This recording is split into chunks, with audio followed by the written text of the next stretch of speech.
Hey guys, tonight we're going to do something a little different. We're going to travel back in time, not just as observers, but as participants. We're heading to the American Wild West of the 19th century. And I'll be honest, based on what we're used to today, you probably wouldn't TLS today. Your phone has no signal. Your oat milk latte doesn't exist. And your main mode of transportation is about to get very, very bumpy. So, before you get comfortable, take a moment to like the video and subscribe. But only if you genuinely enjoy what I do here. It helps this little campfire of ours reach more people looking for a quiet story. And while you're at it, let me know in the comments what city you're listening from and what time it is for you. It is always a quiet thrill to see how far these stories travel. Now, dim the lights. Maybe turn on a fan for that soft background hum. And let us ease into tonight's journey together. Alright, you're right here. The year is somewhere in the mid-1800 seconds. And you're standing in what feels like the world's muddiest, noisiest parking lot. This is Independence, Missouri, the gateway to the West. It is the last stop, the final breath of what you consider civilization before you step off the map. The air is thick with a strange cocktail of smells: fresh cut lumber, anxious livestock, coal smoke, and the undeniable scent of thousands of unwashed people crammed into one place. It is a chaotic symphony of hammering, shouting in a dozen different accents, and the nervous whinnying of horses who seem to have a better sense of what's coming than you do. You feel a surge of confidence. Though, because you're prepared. You've spent your life savings on this venture, and you've packed with meticulous care. In your hands, you're clutching the key to your success. A dog-eared copy of a popular guidebook. Maybe something like Lansford Hastings' The Immigrants' Guide to Oregon and California. The cover promises a paradise of fertile land and temperate weather, and you memorized every chapter. It tells you exactly what to bring, what to expect, and which routes to take. The book feels solid and reassuring. What you don't know, of course, is that these guidebooks were the 19th century equivalent of a sponsored influencer post. They were oft unwritten by and speculators or people with vested interests in promoting certain route, and their information ranged from overly optimistic to dangerously inaccurate. The very book you're holding would later become infamous for leading the ill-fated Donner Party to disaster by recommending a shortcut that was anything but blissfully unaware. You check on your wagon. It is a brand new Conestoga, and it is backed to the canvas brim. You followed the book's advice, but you also added your own personal touches. There, nestled carefully between sacks of flour, is your grandmother's prized rocking chair. It is heavy, awkward, and will serve no purpose other than to remind you of a home you're leaving forever. Next to it, a heavy cast iron stove, because you can't imagine a life without proper, cooked meals. Your box of fine china is wrapped in your best linens. You look at it all with pride. This isn't just a journey. It is the transportation of your entire life. You've also been swayed by some of the fast-talking salesmen in town. One sold you a patented cholera-proof water filter, which, if you were to break it open, you'd find is just a small pouch of charcoal and a pebble. You also bought a tin of Miracle Trail Balm, advertised to cure everything from snake bites to sore feet. Its primary ingredient is lard. These small-time cons were a cottage industry at these jumping-off points, preying on the hopes and fears of immigrants. This is a cold, hard fact of the trail. Many of the first people to get rich off the westward expansion were the ones selling shovels and snake oil to the gold miners. not the miners themselves. In the evening, you sit in a crowded tavern, the air hazy with smoke and loud with boasts. You listen intently to a man who claims to be a seasoned scout. He has never been further west than the bar stool he is currently sitting on, but he speaks with such authority. He tells you to pack extra ammunition because of constant Hollywood-style ambushes, but says you can skimp on axle grease because you can live off the land. This is, to put it mildly, terrible advice. The truth is, you are far more likely to be defeated by a broken axle or a case of dysentery than by a dramatic shootout. Historians are still debating the exact cocktail of motivations that push people like you to take such a monumental risk. Was it the romantic pull of manifest destiny, the belief in a divinely ordained right to expand across the continent? Or was it a more desperate push from behind, fleeing economic downturns in the East, escaping disease-ridden cities, or simply seeking a place where a person could own land and build a future from scratch? For many, it was one or the other, but a tangled knot of both, hope and desperation, walking hand in hand. As you head back to your camp for the night, the noise of the town begins to fade, replaced by the gentle lowing of your oxen. You gaze up at your wagon, a silhouette against the starry sky. It looks like a ship, ready to set sail on a vast, grassy ocean. You feel a flutter of anxiety, but it is quickly smothered by a wave of pure, unadulterated optimism. Your guidebook is under your arm, your useless treasures are safely packed, and your head is full of dreams. Tomorrow, you will join a wagon train, and your new life will begin. You have absolutely no idea what you are doing. The morning doesn't start with a gentle sunrise.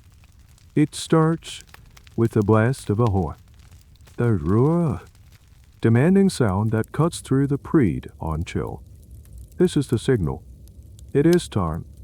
All around you, the camp erupts into a frightened, yet practiced, ballet of motion. Tents are struck, fires are doused, and sleepy-eyed children are bundled into wagons. The oxen, your new and profoundly stubborn business partners, are yoked, their breath misting in the cool air. You feel a thrill of anticipation as your wagon lurches forward, creaking and groaning as it finds its place in the long, serpentine line.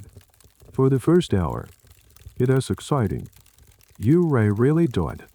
You are a pioneer.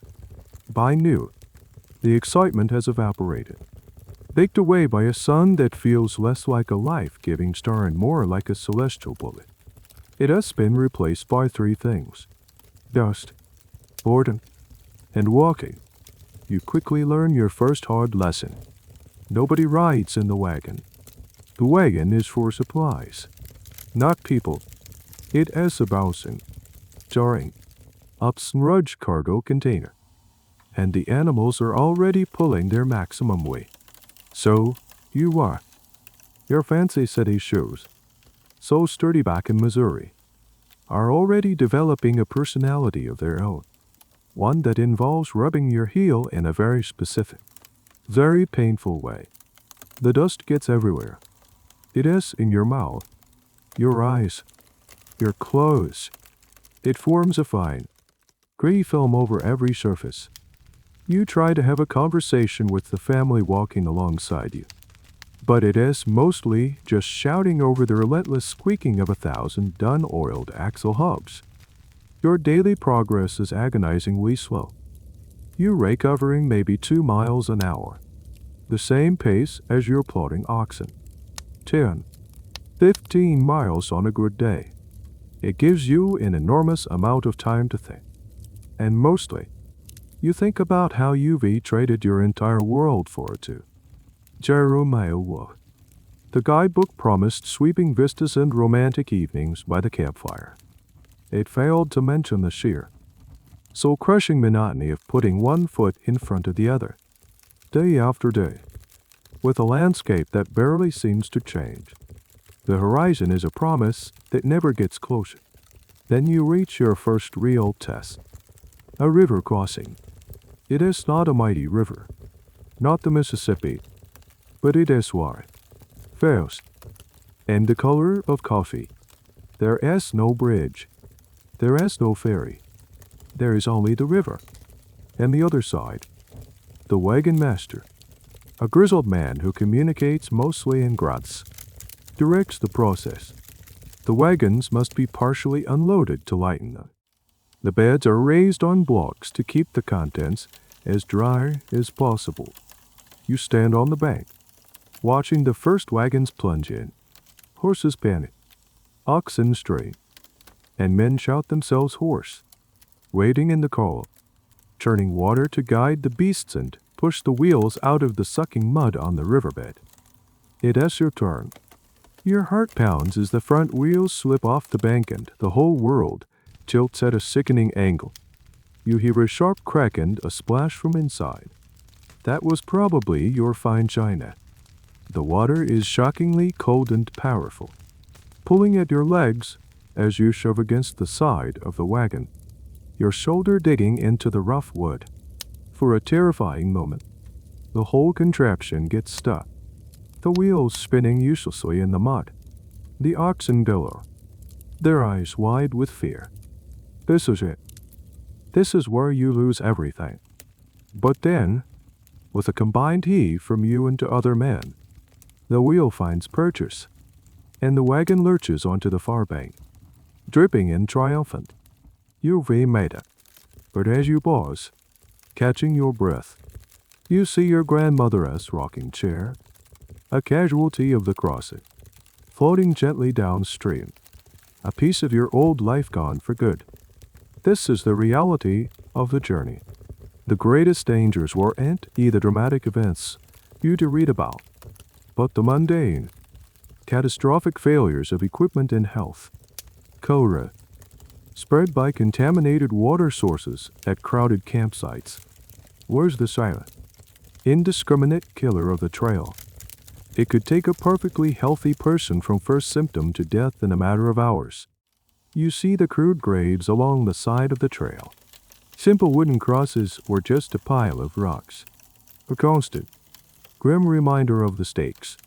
Historians still debate the exact mortality rate on the Oregon Trail, but most estimates suggest that as many as 1 in 10 immigrants didn't make it. Yet, amidst the hardship, you discover a strange form of connection. You start to notice messages left behind, not on paper, but on the bleached white skulls of buffalo, scrawled in charcoal or axle grease. You see warnings. BADWAT, ERIA, GAD or GOODGRASS to M, ILESS to MILESM or TH.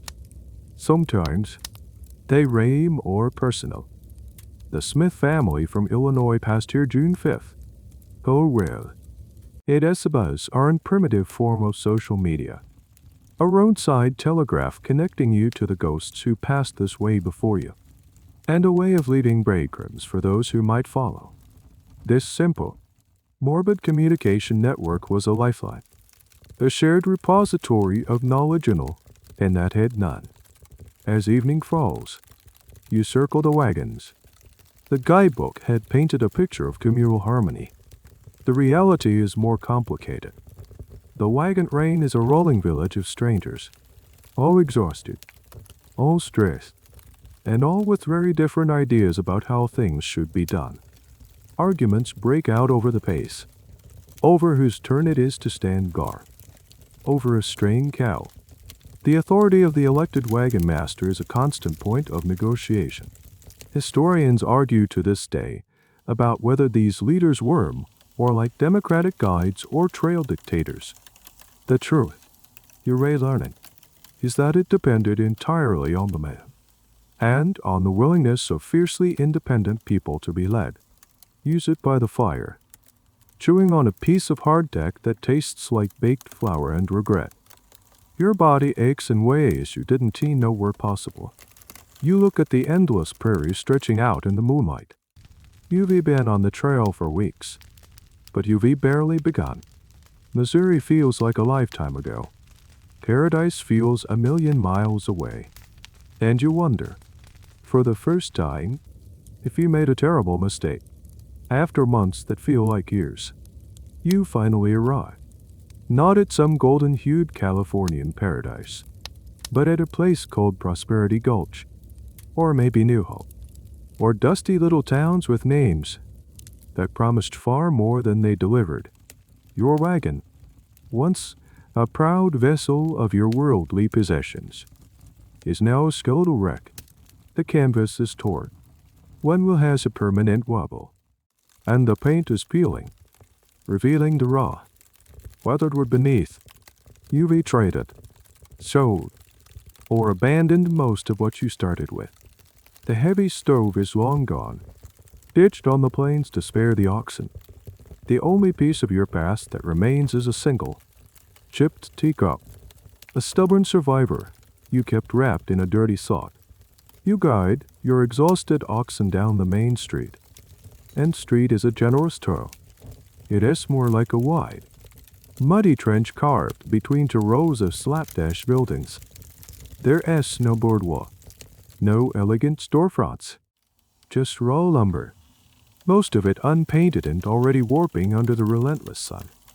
The air hangs heavy with the smell of mud, manure, cheap whiskey, and sawdust. A pig, its hide caked in filth, leisurely trots past you, snorting with a familiarity that suggests it owns the place.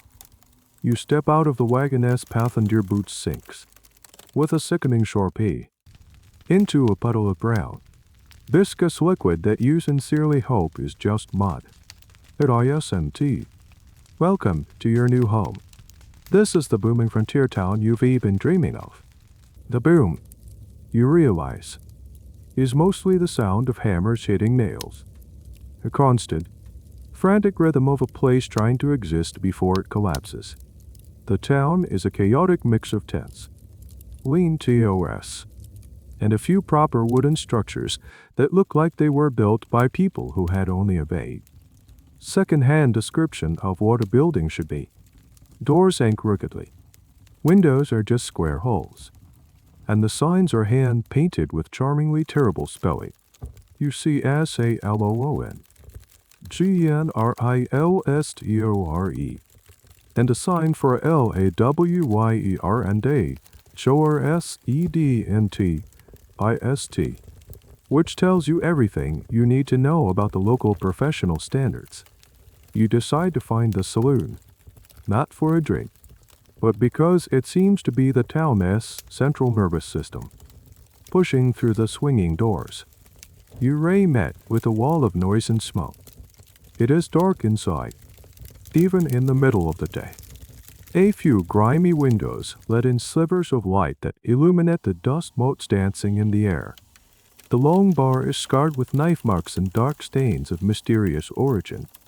The clientele is a gallery of weary, hard-bitten faces, miners with dirt permanently etched into their laugh lines, a couple of nervous-looking cowboys trying to look deaf, and a gambler whose clothes are just a little too fancy for his surrounding, making him stand out like a peacock in a chicken coop. You order a water. The bartender, a burly man with a magnificent mustache and a profoundly bored expression, slides a cloudy glass across the bar. You take a tentative sip. It tastes of tin and earth. As your eyes adjust to the gloom, you notice the details. The floor is covered in a thick layer of sawdust, mixed with tobacco spit and who knows what else. A stray dog is asleep under a table. There is a piano in the corner, but it is missing half its keys and looks like it lost a fight with an axe. This is a far cry from the cinematic saloons with their epic brawls and sparkling showgirls. This is just a sad, functional room for men to get quietly, miserably drunk. One of the oddest, and most vital, buildings in town is the SA office. It is here that hopeful miners bring their little leather pouches of dust and nuggets to be weighed and valued. The SA, often a man with some rudimentary knowledge of chemistry, holds one of the most powerful and distrusted positions in town. A slight miscalculation, or a thumb on the scale, could cheat a man out of a small fortune. Consequently, assay offices were often reinforced, with thick walls and barred windows, making them look more like tiny forts than places of business. Historians still debate how much fraud actually occurred in these places, but the widespread fear of it shaped the social fabric of every mining town. Was the assayer a respected professional or the town's most sophisticated thief? The answer probably changed depending on who you asked and what their last weighing was. You also discover the unique social currency of the frontier town. Mail. The arrival of the stagecoach carrying the mail was a major event. The whole town would gather, a hush falling over the crowd as the postmaster called out names. Receiving a letter from back east was like receiving a message from another planet.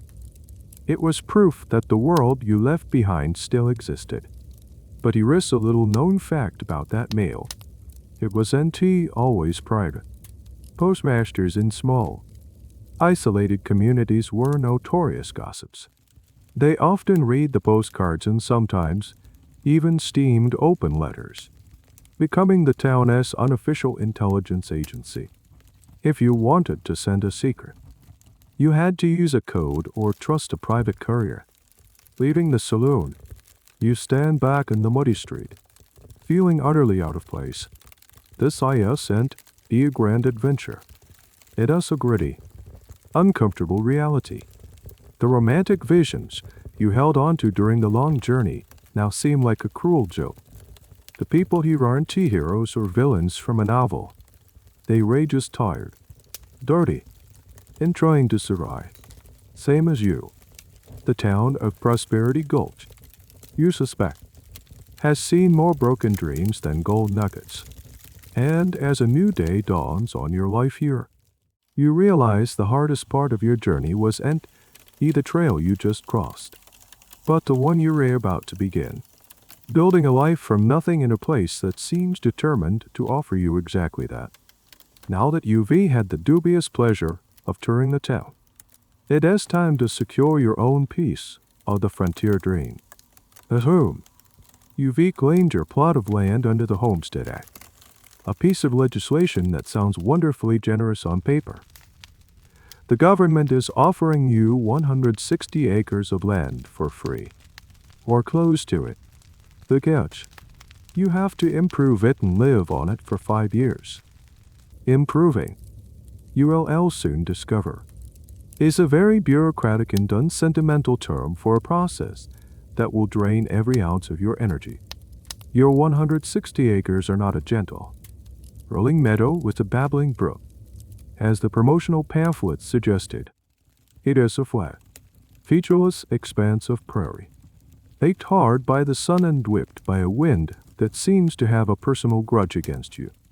The only notable features are grass, more grass, and the occasional startled gopher, and trees. There isn't a single tree in sight. Not one. This is a problem, because in your mind, houses are made of wood. You just come from the east, where forests are plentiful. Out here, on the Great Plains, lumber is a ludicrously expensive imported luxury. A single wooden beam might cost more than you earned in a month back home. So, how do you build a house without wood? You look down. The answer is right under your feet. You are going to build your new home out of the very earth you are standing on. You are going to build a sod house, or a soddy, as they were colloquially known. The process begins with a special kind of plow, called a grasshopper or breaking plow, designed to cut through the thick, tangled root system of the prairie grass. You guide your weary oxen as they pull the blade, which peels up long, continuous strips of sod, like rolling out a giant, dirty carpet. These strips are then cut with a spade into large, rectangular bricks, each one weighing 50 pounds or more. It is back-breaking, repetitive, soul-destroying work. For days, your entire world is the smell of damp earth and the ache in your shoulders. Then comes the construction. You lay the sawed bricks grass side down, stacking them like giant, muddy Legos to form the walls. The gaps are filled with loose dirt. A frame for a door and maybe a single small window is set in place. These are the few precious pieces of wood you could afford. The roof is the most challenging part. You lay a ridgepole, if you were lucky enough to find or afford one, and then create a lattice of smaller branches, or even just thick reeds, and cover that with more sod, this time grass side up. In theory, the grass will continue to grow, its roots helping to hold the roof together. Your house will literally have a living roof. Finally, it is done. You step back and look at your creation.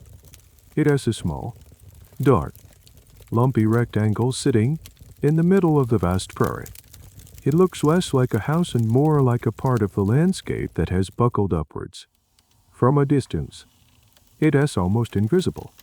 You push open the crude wooden door and step inside.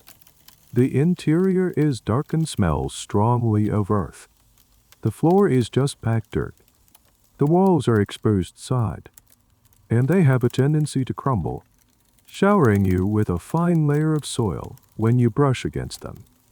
There is one small window, covered not with glass, another expensive luxury, but with a greased paper pane that lets in a dim, yellowish light.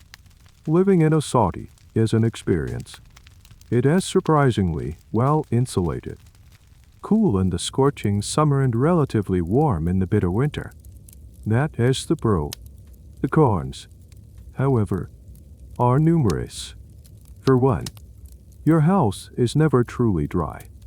During heavy rain, the roof, a 2-foot thick sponge of dirt and grass, will slowly become saturated. It won't leak in a conventional way. Instead, for days after the storm has passed, it will drip. A constant, maddening plate, clunk of muddy water falling onto your bed, your table, your head. Residents would joke that it rained inside for a week after it stopped raining outside. And then there are the creatures. Your home, made of earth and grass, is a paradise for insects, mice, and even snakes. It was not uncommon for a snake to drop from the ceiling rafters onto the dinner table, which must have made for some very memorable family meals. Spiders and centipedes were just part of the decor. Women often had to sweep the dirt floor multiple times a day and learn to cook with lids on all the pots to keep dirt and unwanted guests out of the food. Historians still debate the psychological impact of living in such conditions, while some pioneers wrote with pride about their sturdy sod homes. Others penned heartbreaking letters describing the crushing depression and claustrophobia of living inside an ark. Damp, crumbling box. He recipes are a little detail of sod house living. Cleanliness was a constant, losing battle. But pioneers found creative solutions. The interior walls were often whitewashed or plastered with a mixture of local clay and ash to brighten the space and keep the dirt from flaking off. Sometimes, if they were lucky enough to have old newspapers, they would paper the walls, creating a collage of news from a world away. Imagine reading your old headlines from New York while a centipede casually crawls across the text. It was also common to hang a large piece of cheesecloth or muslin, called a sheet, just below the ceiling to catch the falling debris and insects. Of course, this meant you had to periodically take the sheet outside and shake out a wriggling collection of critters. As you stand in your new home, the silence of the prairie pressing in on all sides, you feel a complex mix of emotions. There is a sliver of pride. You built this with your own 2 hands, from the ground up. But there is also a profound sense of isolation and a dawning horror at the reality of your new life. Your dream of a charming farmhouse has been replaced by this earthy bunker. This isn't just a temporary shelter. This is your home. For the next 5 years, at least, as night falls, and the only light comes from a single candle casting flickering shadows on the dirt walls. You lie down to sleep, hoping nothing crawls on you in the dark. You wake up in your sod house to the familiar sensation of a small clump of dirt falling on your face. After shaking the soil out of your hair, your first thought of the day, and every day, is about food. Back in the East, food was something you bought at a market. It was varied. It was available. Here, on the plains, food is a full-time obsession, a relentless cycle of production and preservation that dictates the rhythm of your life, and the romantic image you had of hearty frontier feasts. You can go ahead and file that away with your other shattered dreams. Let us take a look at your new menu. The undefeated champion of the prairie diet is the bean. You eat beans for breakfast, lunch, and dinner. You eat them boiled. You eat them mashed. You eat them baked. They are the beige, lumpy backdrop to your entire culinary existence. Why beans? Because they were easy to grow, easy to dry, and could be stored for years without spoiling. They were the reliable, if profoundly boring, fuel that kept the frontier running, accompanying your beans as bread. But this isn't either soft, fluffy loaf you remember. This is hardtack. If you were on a cattle drive or in a situation without an oven, this was your staple. It is a simple biscuit made from flour, water, and maybe a little salt, baked until it is as hard as a rock. The benefit is that it lasts forever. The drawback is that it is almost inedible unless you soak it in coffee, water, or bacon grease for a good long while. Soldiers during the Civil War used to call them tooth-dull-escent sheet iron crackers. You quickly learned to check your hardtack for weevils, little black insects that enjoyed the biscuits as much as you didn't eat. Seasoned pioneers had a grimly practical approach. In the dark, you just ate them. A little extra protein. They decide, if you're really lucky, you have a pig. Pigs were surprisingly good frontier animals. Tough, self-sufficient, and able to eat almost anything. The day you butcher your pig is a monumental event, a frenzy of activity. Not a single part of the animal is wasted. The meat is cured with salt and smoke, creating bacon and ham that will have to last you for months. The fat is rendered down into lard, which is your primary cooking fat, a key ingredient in soap, and even a lubricant for machinery. The intestines are cleaned and used as sausage casings. Even the head is boiled to make head cheese. This nose-to-tail eating was anti a trendy culinary philosophy. It was a matter of survival. What about fresh meat? Hunting was a possibility. Of course, the plains teemed with bison, antelope, and prairie chickens. But hunting was time-consuming, unrequired ammunition, which was a precious commodity. A more common source of fresh meat was the jackrabbit. They were everywhere. The problem is, jackrabbit meat is incredibly lean, almost devoid of fat. An old trapper's term for relying too heavily on lean meat like rabbit is rabbit starvation. It is a real and dangerous form of malnutrition where you can eat until you're full but still waste away from a lack of essential fatty acids. So even a successful hunt could have its hidden dangers. And vegetables. You have a small garden next to your soddy, where you desperately try to coax life from the dry soil. You grow potatoes, squash, and corn. These are your keepers. Hardy vegetables that can be stored in a root cellar, which is just a fancy name for a deep hole you dug in the floor of your house. Forget fresh salads or delicate greens. Your vegetables are starchy, sturdy, and built for the long haul. One of the strangest and most debated delicacies of the West was a dish that blurred the line between bravery and desperation. Prairie oysters. No, these are not shellfish. They are, to put it delicately, the testicles of a bull cat, harvested during branding season. They were typically peeled, sliced, breaded in flour and cornmeal, and fried in lard. Cowboys and ranchers swore by them, claiming they were a true delicacy. Historians are still divided on whether this was a genuine culinary preference or a kind of macho ritual, a way to prove you were tough enough to eat anything. I suspect it was a bit of both, mixed with the ever-present frontier rule. Don't waste protein. Preservation is the name of the game. Without refrigeration, you become a master of ancient techniques. You dry fruits and vegetables in the sun, turning them into leathery, concentrated versions of their former selves. You pickle everything you can get your hands on in a vinegar brine. You make jams and jellies from wild berries, a process that involves hours of stirring over a hot stove, sealing the sweet results in jars with wax. Your home becomes a laboratory of survival, filled with the sharp, tangy smells of curing, pickling, and fermenting. So, you sit down for a typical dinner.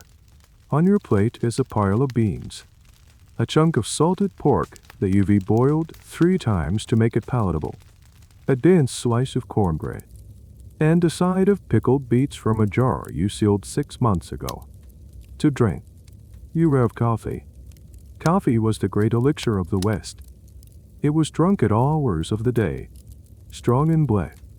It was often made from green coffee beans that you had to roast yourself over the fire, a process that filled your tiny house with acrid smoke. But it was hot. It was caffeinated, and it was a small, familiar comfort in a world that offered very few. As you eat, you were not thinking about flavor or presentation. You were thinking about calories. You were thinking about sustenance. You were thinking about having enough energy to get up tomorrow and do it all over again. The Wild West was NT1 on grand ideals. It was one on beans, hardtack, and an iron will to not starve to death. After a meal heavy on salt and regret, you were thirsty. You reach for the water bucket, a fixture in the corner of your soddy, and ladle some into a tin cup. You take a long drink. The water is warm, tastes faintly of dirt, and has a slight metallic tang, but it is wet. You don't think much of it. This is your biggest, and potentially most fatal, mistake of the day. In the 19th century American West, the simple act of drinking water was a high-stakes gamble. Your primary water source is the well you dug just a few yards from your front door. You spent weeks digging it, a narrow, dark shaft descending into the earth, lined with stones to prevent collapse. It felt like a monumental achievement when you finally hit the water table. This well is your lifeline.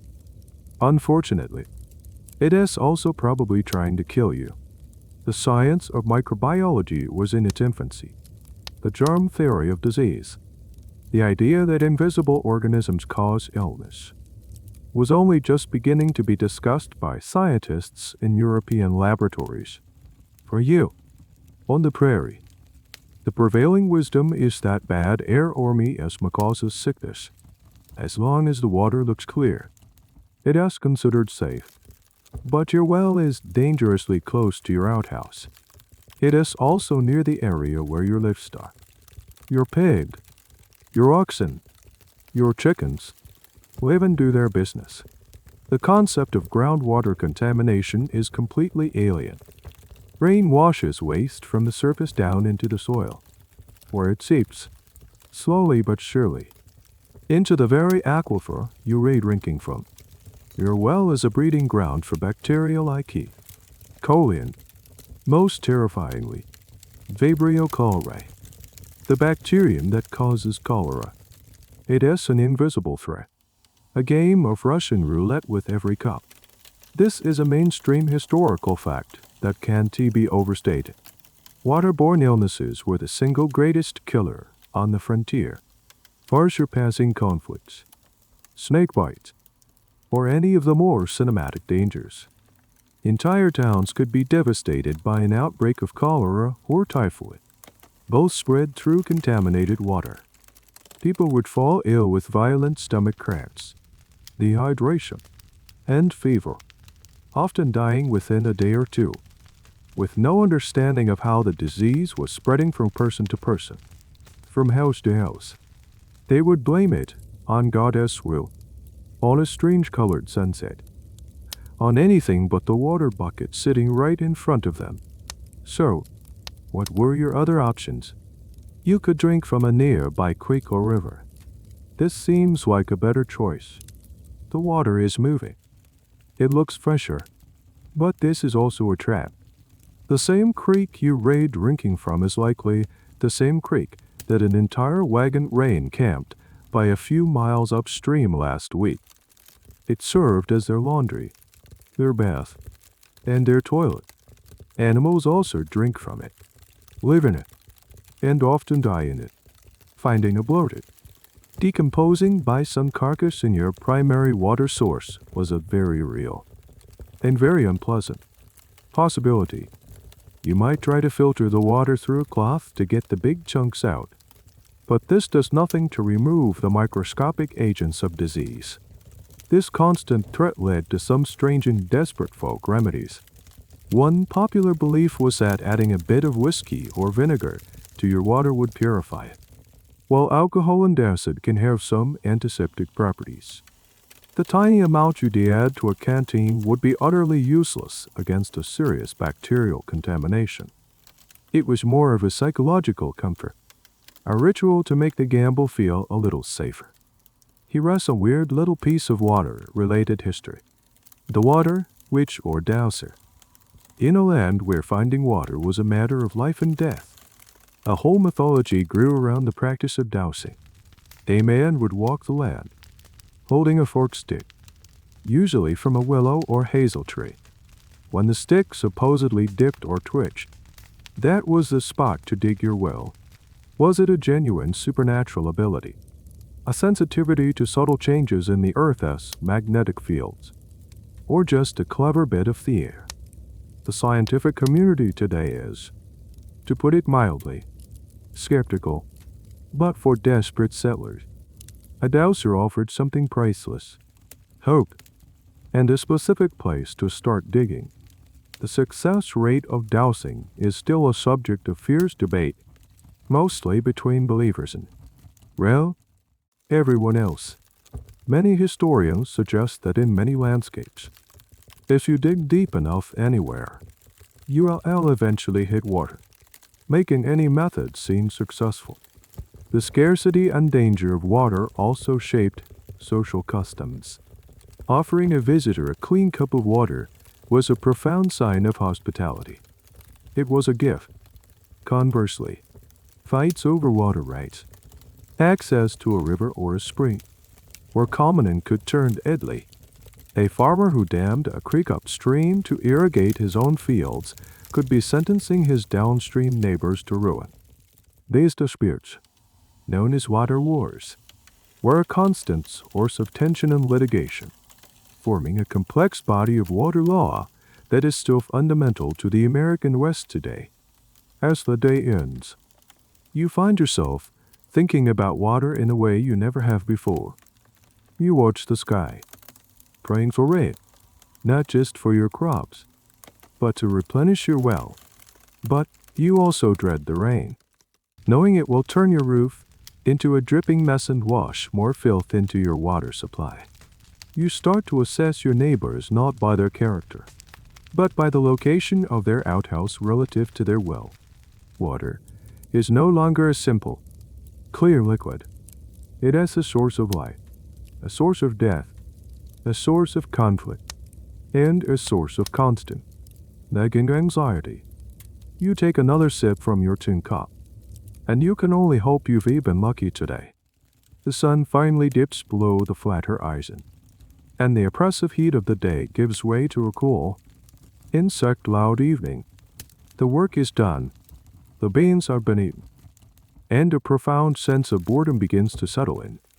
Back home, evenings were for reading by the fire, for visiting neighbors, for community gatherings.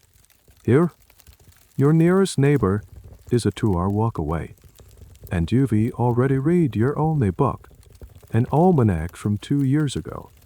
6 times.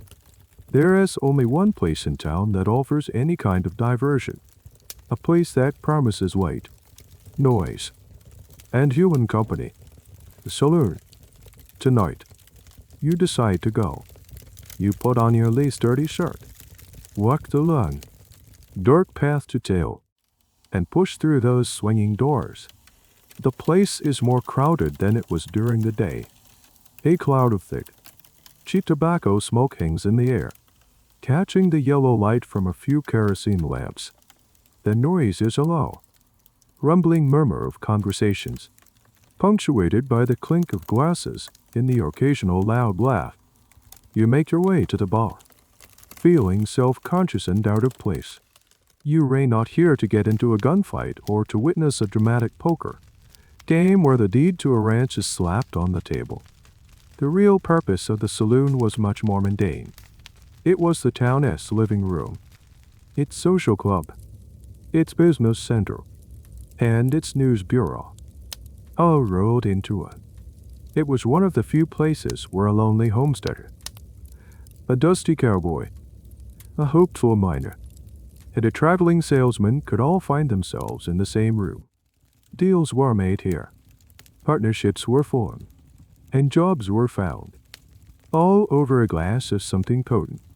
You order a whiskey. The bartender sloshes a measure of amber liquid into a thick, greasy glass. You take a sip and immediately regret it. It is harsh, rough, and tastes faintly of turpentine. This is not aged, sophisticated liquor. The whiskey served in most frontier saloons was a vile concoction often called tangua, 40 rod, or tarantula juice. It was typically cheap grain alcohol, shipped in barrels from the east, and then rectified on site by the saloon keeper. This meant he would add things to it to stretch the volume and give it color and a semblance of flavor. Common additives included burnt sugar for color, chewing tobacco for a smoky taste, and even strychnine or gunpowder to give it an extra kick. The quality was so notoriously bad that it became a running joke. One popular saying was that a drop of frontier whiskey could make a rabbit spit in a dog's eye. As you nurse your terrible drink, you look around. The legendary poker games are happening, but they are quiet, tense affairs, played for small stakes, a few cents, maybe $1. The players are not riverboat gamblers in silk vests. They raid hired men trying to stretch their meager earnings into a moment of entertainment. The real money was NT in the poker, but in the dozens of other, less glamorous games of chance. Faro was actually the most popular card game in the West, far more so than poker. It was a fast-paced banking game where players bet against the house. It was also notoriously easy for the house to rig, using stacked decks or cleverly designed dealing boxes. The house, as always, had the edge. And what about the famous saloon brawls that are a staple of every Western movie? They happened, but they were usually clumsy, drunken affairs, not choreographed ballets of flying fists and breaking chairs. More often than not, they ended quickly when the bartender, who was also the bouncer, intervened with a bung starter, a heavy wooden mallet used for hammering bungs into barrels. It was a very effective tool for de-escalating a situation. Here is a quirky detail you wouldn't expect. In many saloons, there was a free lunch. This was an act of charity. It was a clever business tactic. The saloon keeper would lay out a spread of salty foods, pickled eggs, salted fish, crackers, and cheese. The saltier the food, the thirstier or the patrons became, and the more whiskey they would buy to quench that thirst. It was the 19th century equivalent of putting out bowls of peanuts at a bar. The food was free, but it paid for itself many times over in increased drink sales. You also noticed the absence of women. Respectable women did not enter saloons. Their presence would have caused a scandal. The only women you might see were the saloon girls or dance hall girls. Their role is one of the most mythologized and misunderstood aspects of the Old West. They were not, for the most part, prostitutes. They were employees of the saloon who earned a wage to dance with lonely men, talk to them, and encourage them to buy drinks, for which the girls would earn a commission. It was a precarious and often exploitative job, but for many women with few other options, it was a way to earn a living. The line between saloon girl and prostitute was often blurry, and many women were forced to navigate it carefully to survive. The exact nature of their work and their level of agency is a topic that historians still actively research and debate, trying to separate pulp novel fantasy from the harsh reality. As the night wears on, the atmosphere doesn't get more exciting. It just gets more depressing. The conversations get louder, but less coherent. The laughter has a desperate edge to it. This isn't a place of heroic adventure. It is a room full of tired, lonely men, drinking poison to forget for a few hours that they are tired and lonely. You finish your drink, the rough liquor burning a trail down your throat. The brief flicker of human connection you were hoping for has been replaced by a sense of shared melancholy. You push back through the swinging doors, leaving the smoke and noise behind, and step out into the vast, silent darkness of the prairie, feeling more alone than you did before. You were walking back from the saloon under a brilliant canopy of stars, the kind of clarity you only get when you roam aisles from any real city. The silence of the prairie is broken by a sudden, sharp crack in the distance, followed by another. Someone is shooting. A jolt of fear, cold and electric, runs through you. Your mind immediately leaps to the stories you've heard, the dime novels you've read. Gunfights, outlaws, desperados. You instinctively duck, heart hammering against your ribs, and peer into the darkness. This is the image of the West that has been seared into the collective imagination, a place of constant, casual violence, where disputes are settled at high noon and every man is a lightning-fast marksman. The gun, especially the revolver, is seen as the ultimate symbol of the frontier, the great equalizer. You nervously touch the heavy, unfamiliar weight of the Colt revolver you bought back in Missouri, the one the salesman assured you was an absolute necessity for survival. You've practiced with it once, firing at a tin can. You missed badly. The truth is, your poor marksmanship is far more representative of the Old West than the legendary skills of Wyatt Earp or Wild Bill Hickok. The idea that the average person was a crack shot is one of the era's most persistent myths. In reality, most people weren't arable with handguns. The revolvers of the day, like your Colt Peacemaker, were powerful and iconic, but they were also notoriously inaccurate, especially at a distance. They had crude sights, a heavy trigger pull, and a significant kick. Hitting a man-sized target from 50 feet away under calm conditions was a challenge. Doing it in the heat of a life-or-death confrontation was nearly impossible for anyone without extensive, constant practice. The vast majority of gun violence in the West was the clean, stylized duel of Hollywood. It was clumsy, desperate, and often happened at point-blank range, where you called on TMS. Or, more commonly, it involved a shotgun, a far more brutally effective weapon in close quarters. Most gunfights were sudden, chaotic, and over in seconds, often with both participants missing completely before one, or both, turned in red. The famous gunfight at the Terrell, for example, which is often depicted as a lengthy, dramatic shootout, lasted all of 30 seconds. So who was that shooting you heard? It probably wasn't a duel. It was more likely a rancher trying to scare a coyote away from his chickens, or a drunk cowboy emptying his pistol at the moon for fun. A popular, if reckless, pastime. The latter was such a common problem that many towns passed ordinances against firing a gun within city limits, not to prevent duels, but to stop idiots from shooting up the town in a fit of drunken exuberance. But why does the myth of the gunslinger persist so strongly? Historians have been debating this for a century. One theory is that it was a product of the Eastern press and the burgeoning dime novel industry. Writers back in New York and Philadelphia, who had never been west of the Hudson River, churned out sensationalized stories of heroic lawmen and deadly outlaws. These tales were cheap, popular, and created a larger-than-life version of the West that was far more exciting than the reality of sod-busting and cattle herding. Men like Billy the Kid or Jesse James became folk heroes. Their violent exploits romanticized and exaggerated until the line between man and myth was completely erased.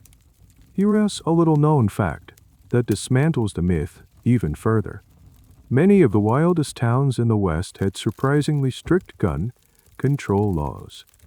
Places like Tombstone and Dodge City, synonymous with gun violence, required visitors to check their firearms at the sheriff's office or the first hotel they entered. You were given a token, and you could pick up your gun when you left town. The idea was to allow people to be armed for protection while traveling through the dangerous, unpoliced wilderness, but to disarm them once they were inside the community. The goal was to prevent drunken arguments in the saloon from escalating into shootings. Were these laws always followed? No, but their very existence shows that the popular image of everyone walking around armed to the teeth at all times is an exaggeration. The debate over the effectiveness and intent of these early gun laws continues among historians and legal scholars today, mirroring many of our modern-day discussions. Furthermore, the great equalizer argument for firearms is more complex than it seems. While a gun could, in theory, allow a smaller person to defend themselves against a larger one, it also escalated the consequences of any conflict. A fistfight might result in a black eye and a bruised ego. A gunfight resulted in a funeral. For many communities, the proliferation of firearms created more problems than it solved, leading to a climate of fear and hair-trigger tempers. You finally make it back to your soddy, the distant shots having faded into silence. You unbuckle your gun belt and place the heavy revolver on the table. It doesn't feel like a tool of empowerment or a symbol of frontier justice. It feels like what it is: a heavy, complicated piece of machinery that you barely know how to use. It represents a potential for violence that feels both terrifying and remote. The real dangers you face every day are not outlaws and gunfights. They are drought, disease, and loneliness. The myth of the gunslinger is a powerful story, but you're living in the reality. And in your reality, a full water barrel and a healthy crop are worth more than the fastest gun in the West. The next morning, you trudge back into town, not for whiskey this time, but for business. A dispute has arisen. Your neighbor upstream, a stubborn old man named Jedediah, has built a small, crude dam on the creek that runs through both your properties. He claims he needs it to water his corn, You claim it has reduced the flow to your own parched crops to a mere trickle.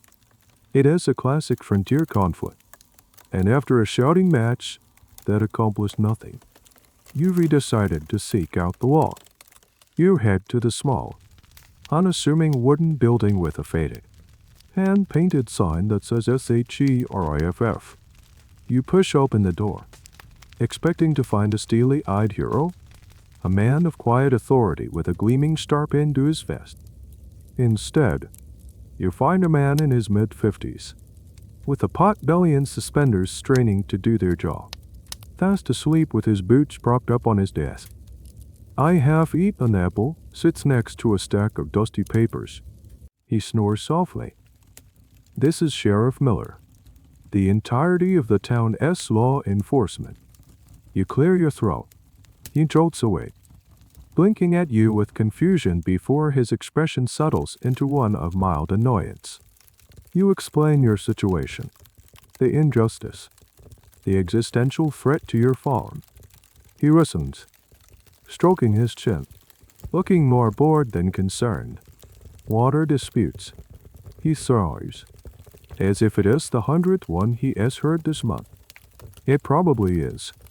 Well, that is a civil matter. Mostly. You two ought to just work it out. He offers no definitive judgment, no promise of intervention. He just suggests you try talking again.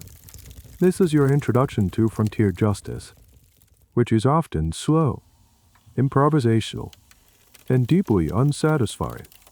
The role of the lawman in the West is massively romanticized. We picture sheriffs and marshals as full-time, professional crime fighters. The reality was much messier.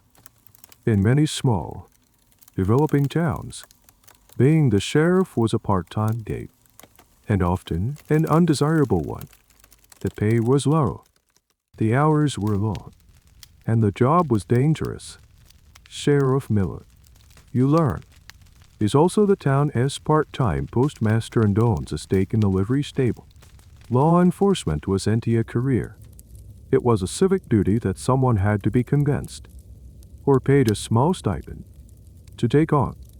Their jurisdiction was often vaguely defined, and their actual power was based less on legal authority and more on personal reputation and the community's willingness to back them up. A sheriff with no respect from the townspeople was just a man with a tin star. This is why posses were so important.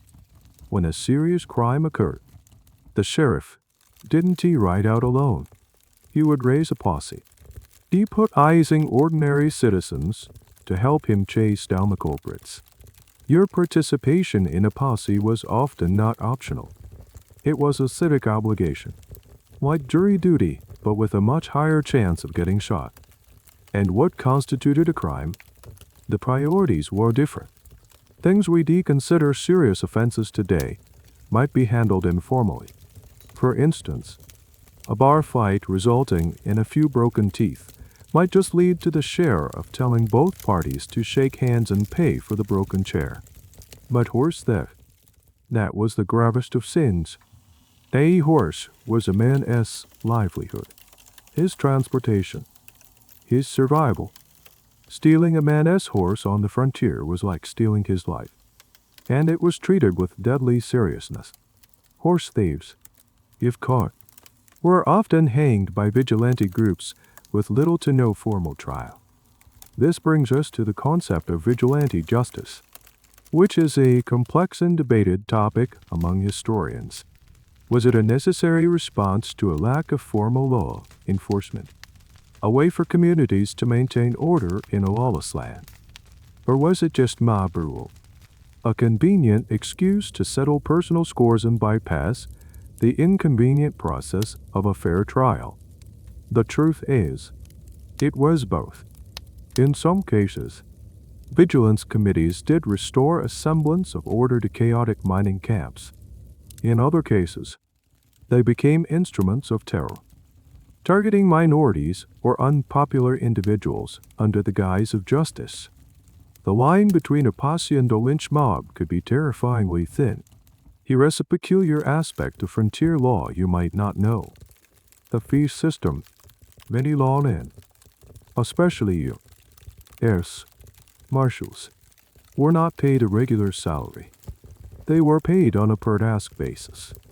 They got a fee for serving a warrant, a fee for arresting a suspect, and a mileage allowance for transporting them. This created a rather perverse incentive. A lawman might be more inclined to pursue a criminal who had fled 100 miles away, because the mileage reimbursement would be substantial. It also meant that marshals were sometimes more like bounty hunters with a badge than impartial officers of the court. Their actions driven as much by potential profit as by a sense of duty. Disappointed by the sheriff, you leave his office no closer to a solution. As you walk down the muddy street, you see him emerge, lock the door to the sheriff's office, and walk across to the saloon. A few minutes later, he re-emerges, wiping his mouth, and walks over to the general store to pick up a parcel. You realize the law in this town isn't an institution. It is just a guy with other jobs, other worries, and a clear reluctance to get involved in his neighbor's squabbles. Your water dispute with Jedediah a 1TB solved by a dramatic legal showdown. It will be solved, if at all, through tedious negotiation, social pressure from other settlers, or, if you are both stubborn enough, by one of you eventually giving up and moving away. You relearned a valuable lesson. In the Wild West, the law doesn't always ride in on a white horse. Sometimes, it is asleep at its desk, and most of the time, you lay on your own. Your pathetic-looking corn stalks are wilting, and Sheriff Miller's apathy has made it clear that no one is coming to save them. The dream of being a prosperous farmer is drying up along with the creek bed. But then, a new whisper starts to spread through town, a word laced with an almost magical energy. Gold, a prospector, passing through, paid for his supplies with a pouch of shimmering yellow dust. He spoke of a creek, just a few days' ride into the hills, where the stuff was just lying on the ground, thick as fleas on a dog. Suddenly, the entire town is gripped by a fever. Men who had been content to grumble about the price of beans are now poring over crude, hand-drawn maps. The air buzzes with manic energy. You look at your failing farm, at the endless, thankless labor, and the lure of instant wealth feels irresistible. This is it. This is the real reason you came west. Not to be a dirt-poor farmer, but to strike it rich. You trade your 2S sear on ES chickens for a rusty Pecosque and a tin pan.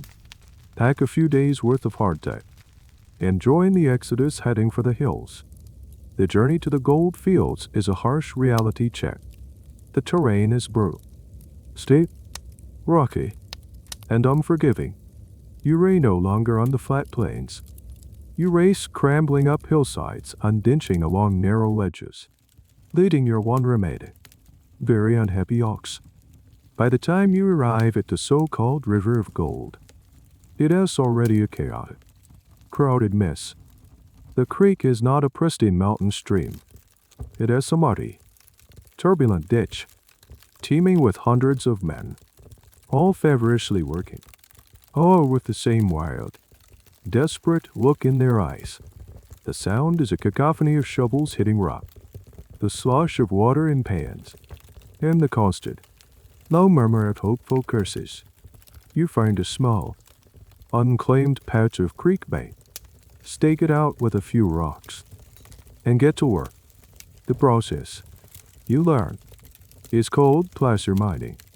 It is deceptively simple. You scoop a panful of gravel and sand from the creek bed, submerge it in the water, and begin to swirl. The idea is to wash away the lighter material, the sand, the dirt, the pebbles, leaving the heavier gold particles behind.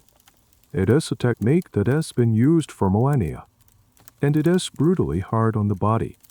You spend your entire day bent over in the freezing cold mountain water, your back screaming in protest, your hands raw and numb. You swirl and swirl, your heart leaping at every tiny glint of yellow, only to realize it has just flawless gold, iron pyrite, or a shiny piece of mica. The minutes stretch into hours. The sun beats down on your neck. Your initial excitement drains away, replaced by a grim, monotonous rhythm. Scoop, swirl, dump, scoop, swirl, dump. For every successful prospector who found a rich deposit, there were thousands like you who spent weeks, even months, of back-breaking labor and found nothing but a handful of dust, barely enough to pay for their next bag of beans. The saying "a flash in the pan" comes from this very experience. The brave, exciting glint of potential that ultimately amounts to nothing. The gold camp itself is a miserable place, even worse than the town you left behind. It has a temporary, transient settlement of threadbare tents and crude lean-tos. There is no sanitation. The creek serves as both the mine and the sewer. The diet is atrocious, consisting of whatever non-perishable food you could carry in. Scurvy, caused by a lack of vitamin C, was rampant. Men's teeth would loosen, their gums would bleed, and old wounds would reopen. It was a grim, debilitating illness, all for the chance of finding a shiny metal. Here rests a little known nugget of information. The biggest fortunes in the gold rush were rarely made by the miners themselves. They were made by the merchants who supplied them.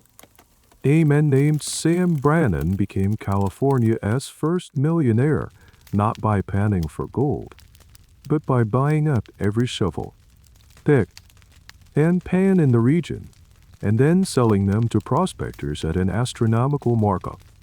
A single egg could sell for $1, the equivalent of a day's wages for a laborer back east. The true gold mine was empty in the creeks. It was in the general stores of the boomtowns. The miners were just the cheap labor fueling a massive economic machine. The social structure of a gold camp was a strange paradox. On one hand, it was incredibly democratic. A man's previous social status meant nothing. A doctor from Boston worked alongside an illiterate farmhand from Tennessee, both reduced to the same muddy, back-breaking labor. All that mattered was how much color you could find in your pan. On the other hand, it was a place of intense suspicion and paranoia. Every man was your competitor. Claim jumping, taking over another person as mining spot through force or intimidation, was a constant threat. Miners became secretive and distrustful, guarding their small patch of dirt with a fierce possessiveness. There is an ongoing debate among historians about the true economic impact of the American gold rushes. Did they fuel national expansion and create vast new wealth? Or were they, for the most part, an incredibly inefficient and destructive transfer of wealth, ruining thousands of lives and devastating the environment for the benefit of a lucky few? The evidence points to a complicated middle ground. The rushes did accelerate the settlement of the West and pump billions of dollars into the economy, but the individual human cost was immense. After 3 days of relentless, soul-crushing labor, you had a small, pathetic pile of gold dust in a leather pouch. It might be worth a few dollars, enough to buy some overpriced flour and bacon, but certainly not enough to change your life. Your back is a knot of pain, your hands are bleeding, and you are shivering, even in the afternoon sun, from spending so much time in the icy water. You look at the desperate, hungry faces around you, and you see your own reflection. The golden dream has turned out to be just another muddy, miserable job. Defeated, you pack up your pen and your picasca and begin the long walk back to your failing farm, which now, by comparison, seems almost like a paradise. Defeated by the gold fields, you return to your soddy, only to find that your corn has, in fact, given up the ghost. It is a field of brown, withered stalks. Farming, it seems, is not your calling. The town is still buzzing with gold fever, but you're immune to it now. You need a job, a real one, with some kind of steady, if meager, pay. One evening in the saloon, nursing a much-deserved, and still terrible, whiskey, you overhear a trail boss talking. He is hiring. He needs drovers for a cattle drive, taking a massive herd from Texas up to the railheads in Kansas. The pay is $30 a month and all the beans you can eat. It sounds like an adventure. It sounds like a change. It sounds better than starving. You sign on. The next thing you know, you ray on a horse. Not a noble steed, but a scrappy, ill-tempered Mustang that seems to view you as a personal inconvenience. Your new job title is drag rider. It sounds impressive until you learn what it means. You ride at the very back of the herd. Your entire will, for the next 3 months, will be the dust kicked up by 2,000 longhorn cattle. You are literally at the bottom of the pecking order. You ride in a perpetual, choking cloud of grit and the pungent smell of manure. The cattle you ray responsible for are the weakest, slowest, and sickest of the herd, the ones most likely to drop off. The romantic image of the cowboy is one of America's most powerful myths. He is the ultimate symbol of freedom, independence, and rugged individualism, a knight of the open range. The reality of your life as a cowboy is, well, it is mostly about cows, and boredom, and dust. Your day starts before dawn and ends long after dusk. You spend 10 to 15 hours in the saddle, every single day. The work is a monotonous cycle of riding, watching, then waiting. You nudge straggling cows back into the herd. You sit and watch them graze. You ride the perimeter, looking for any that have wandered off. It is mind-numbingly dull. The great enemy on a cattle drive is not bandits or dramatic stampedas, though those did happen. The great enemy is monotony. The landscape of the Great Plains is vast and unchanging. For weeks on end, the view is the same.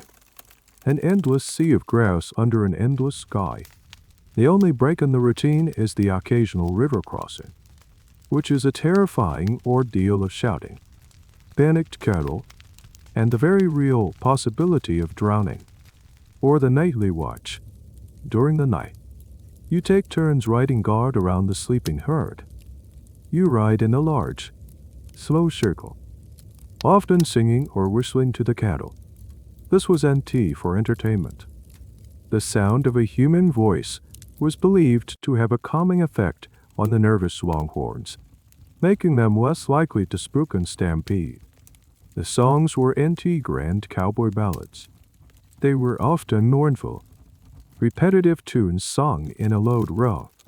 The quiet, the darkness, and the rhythmic plodding of your horse could be hypnotic, making it a struggle to stay awake.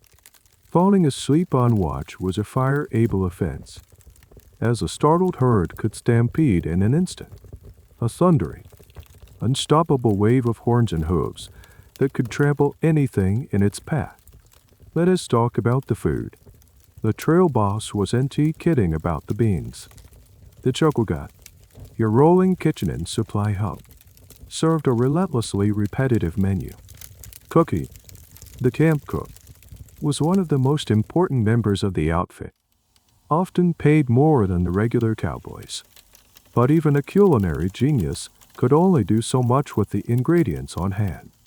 Breakfast was bacon, sourdough biscuits, and coffee. Lunch was jerky and more biscuits, eaten in the saddle. Dinner was beef, if a calf had to be put down. But more often, it was a stew of indeterminate origin. And, of course, beans. Always beans. The coffee was the lifeblood of the drive. It was thick, black, and gritty, often jokingly called brown gargle. Here is a quirky fact about cowboy life. The iconic cowboy hat wasn't just for style. It was an essential, multi-purpose tool. It protected you from the sun and rain. You could use it to fan a fire, to scoop water from a stream for a drink, or to signal other riders from a distance. A sharp slap of the hat against your chaps could turn a stubborn steer. It was a tool first, and a fashion statement a distant second. Similarly, the bandana, tied loosely around your neck, wasn't for show. You'd pull it up over your nose and mouth to filter out the choking dust of the trail. A vital piece of equipment for a drag rider like yourself. Historians are still debating the demographics of the real American cowboy.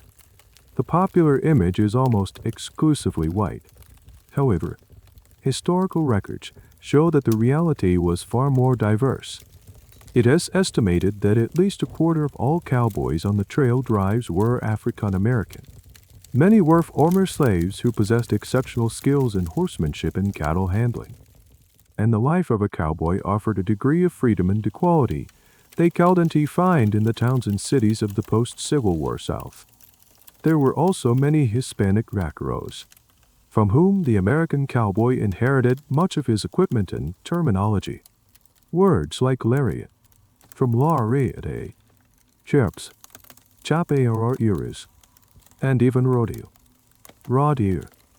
The myth of the lone white cowboy erases a rich, multicultural history. After what feels like an eternity of dust and beans, you finally reach the booming railhead town of Abilene, Kansas. The cattle are loaded onto trains bound for the slaughterhouses of Chicago. You are paid your wages, a pocket full of cash that feels strangely light after months of labor. You are tired. You are filthy, and every muscle in your body aches. The freedom of the open range feels less like a noble calling and more like a law. Hard, dirty job. You've lived the legend, and you've discovered it as mostly just a lot of work. You limp into Abilene, a town bursting at the seams with exhausted cowboys like yourself, all with 3 months pay burning a hole in their pockets. The town is a century old after the silence of the prairie. It is loud. It is chaotic. And after one night of spending a good chunk of your wages on a hot bath, a real bed, and a steak that is made of beans, you wake up with a sore throat and a raging fever. You've managed to survive the trail, only to get sick in civilization. Panic sets in. Being sick on the frontier is not like being sick today. There are no urgent care clinics, no antibiotics, no guarantees of any kind. There is only the town doctor. You find his office. It has a small room above the general store, and the sign on the door simply says, Dr. Drive, Phineas Cole, physician and surgeon. The room smells of stale pipe smoke and something vaguely medicinal and unpleasant. Dr. Cole himself is a man who inspires absolutely no confidence. He has a tremor in his hands, and his coat is stained with what you hope is tobacco juice. He looks into your throat, pokes your stomach, and declares with grave authority that your humors are out of balance. His prescribed course of treatment: a vigorous bloodletting to remove the bad blood and a dose of a powerful patent medicine from a bottle he keeps on his shelf. You are, understandably, hesitant about the bloodletting, this ancient practice, based on the idea that illness was caused by an excess of bodily fluids, was still surprisingly common in the 19th century, especially in remote areas where medical knowledge was decades out of date. The theory was nonsense, of course, and the practice often weakened the patient, making them more susceptible to the very illness they were trying to cure. You politely decline that part of the treatment. So, you opt for the medicine. Dr. Cole sells you a bottle of doctor, Abernathy's miraculous golden elixir. The label promises to cure everything from consumption and colic to female complaints and low spirits. You take a swig. It has a sweet, syrupy taste with a bitter, alcoholic kick. You feel a strange sense of warmth and well-being spread through your body. Your sore throat doesn't feel so bad anymore. You feel great. Actually, what you don't know is that the elixir is about 40% alcohol and contains a healthy dose of opium, and sometimes even cocaine or morphine. These patent medicines were unregulated, wildly popular, and incredibly dangerous. They didn't cure anything. They just masked the symptoms with narcotics, creating a nation of unwitting addicts. The miracle was just a temporary high. The quality of medical care on the frontier was, to put it mildly, variable. While there were some dedicated, university-trained physicians who chose to practice in the West, many doctors had little to no formal training.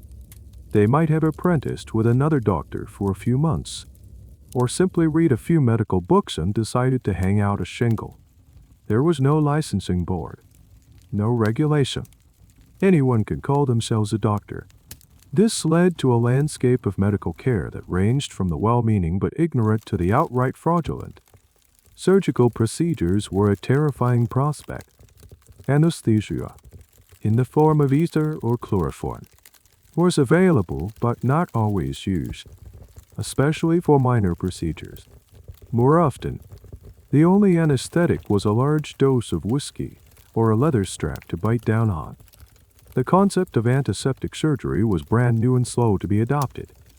A surgeon might wipe his scalpel on his pants before making an incision, or use the same unwashed instruments on multiple patients.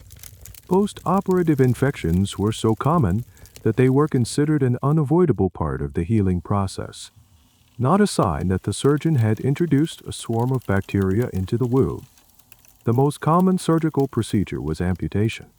If you had a badly broken bone or a serious infection in a limb, the answer was usually to just cut it off. This lack of reliable medical care led many settlers to rely on their own folk remedies and kitchen fights. Every family had a book of recipes for salves, poultices, and teas, passed down through generations. A spider web might be placed on a cut to stop the bleeding. A poultice of bread and milk might be used to draw out an infection. And onion syrup was a common treatment for a cough. Some of these remedies had a basis in practical science. Pressure on a wound stops bleeding, while others were pure superstition. Here was a particularly strange and debated area of frontier medicine: the use of madstones. A madstone was a calcified herbal, or bezoar, taken from the stomach of a deer or other ruminant. It was believed to have the power to draw out poison, particularly from the bite of a rabid animal.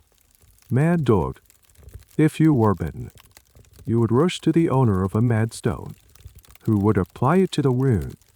If the stone stuck to the wound, it was considered a sign that it was working, drawing out the poison. After a time, it would supposedly fall off and be cleansed in milk, which would turn green. The reality, of course, is that rabies is a virus, and a herbal has no effect on it. The perceived effectiveness of madstones is a topic historians still puzzle over. Was it a powerful placebo effect? Did many of the animals that bit people simply not have rabies in the first place? Whatever the reason, these strange objects were incredibly valuable and held in high esteem. Your miraculous golden elixir wears off after a few hours, leaving you with a headache on top of your fever. You realize the 50 cents you paid for the bottle would have been better spent on a clean glass of water. Your best bet for recovery is not the doctor or his potions. It is your own immune system. Rest. And what? You retreat to your rented room, wrap yourself in blankets, and sweat it out, hoping for the best. On the American frontier, Sometimes the most effective medical treatment was to do nothing at all. After a few days of sweating out your fever in a stuffy boarding house room, you finally feel human again. You step outside, ready to figure out your next move, and you're greeted by a sky that has turned a strange, sickly yellow-gray. The air is unnervingly still and heavy. The usual sounds of the town are muted, replaced by a low, distant rumble that seems to be coming from everywhere at once. An old-timer sitting on a porch spits tobacco, juice and squints at the horizon. "Storm has come in," he says, with a calmness that you find deeply unsettling. You've experienced rain before. You've seen thunderstorms. But you are about to learn that on the Great Plains, the weather isn't just a part of the environment. It is the environment. It is an active, malevolent character in the story of your life, and it holds all the power.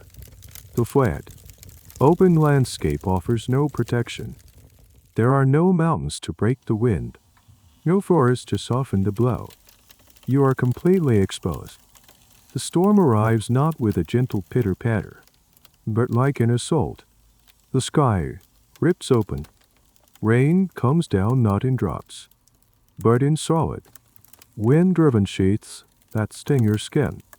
Within minutes, the dusty streets of Abilene are transformed into churning rivers of mud. Then comes the hail. It starts as small pellets, but quickly grows to the size of marbles, then golf balls, then baseballs.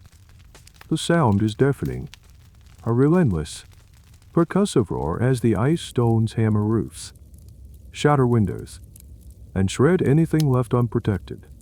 You see a stray dog yelping, trying to find cover as the ice bombs fall. You huddle under the wooden awning of the general store, feeling small and utterly helpless. This is the reality of the prairie climate. It has soul and of violent extremes. The summers are scorching, with temperatures soaring well over 100 degrees Fahrenheit, capable of wilting crops and causing sunstroke. The winters are the opposite extreme, brutal, Arctic affairs. A blue norther could sweep down from Canada with shocking speed, causing temperatures to plummet 50 or 60 degrees in just a few hours. A family could go to bed on a mild winter evening and wake up to a full-blown blizzard, their sod house completely buried in snow, trapped until they could dig their way out. Many pioneers who froze to death were found just yards from their own homes, having gotten lost and disoriented in a whiteout. But perhaps the most terrifying weather phenomenon of all was the tornado.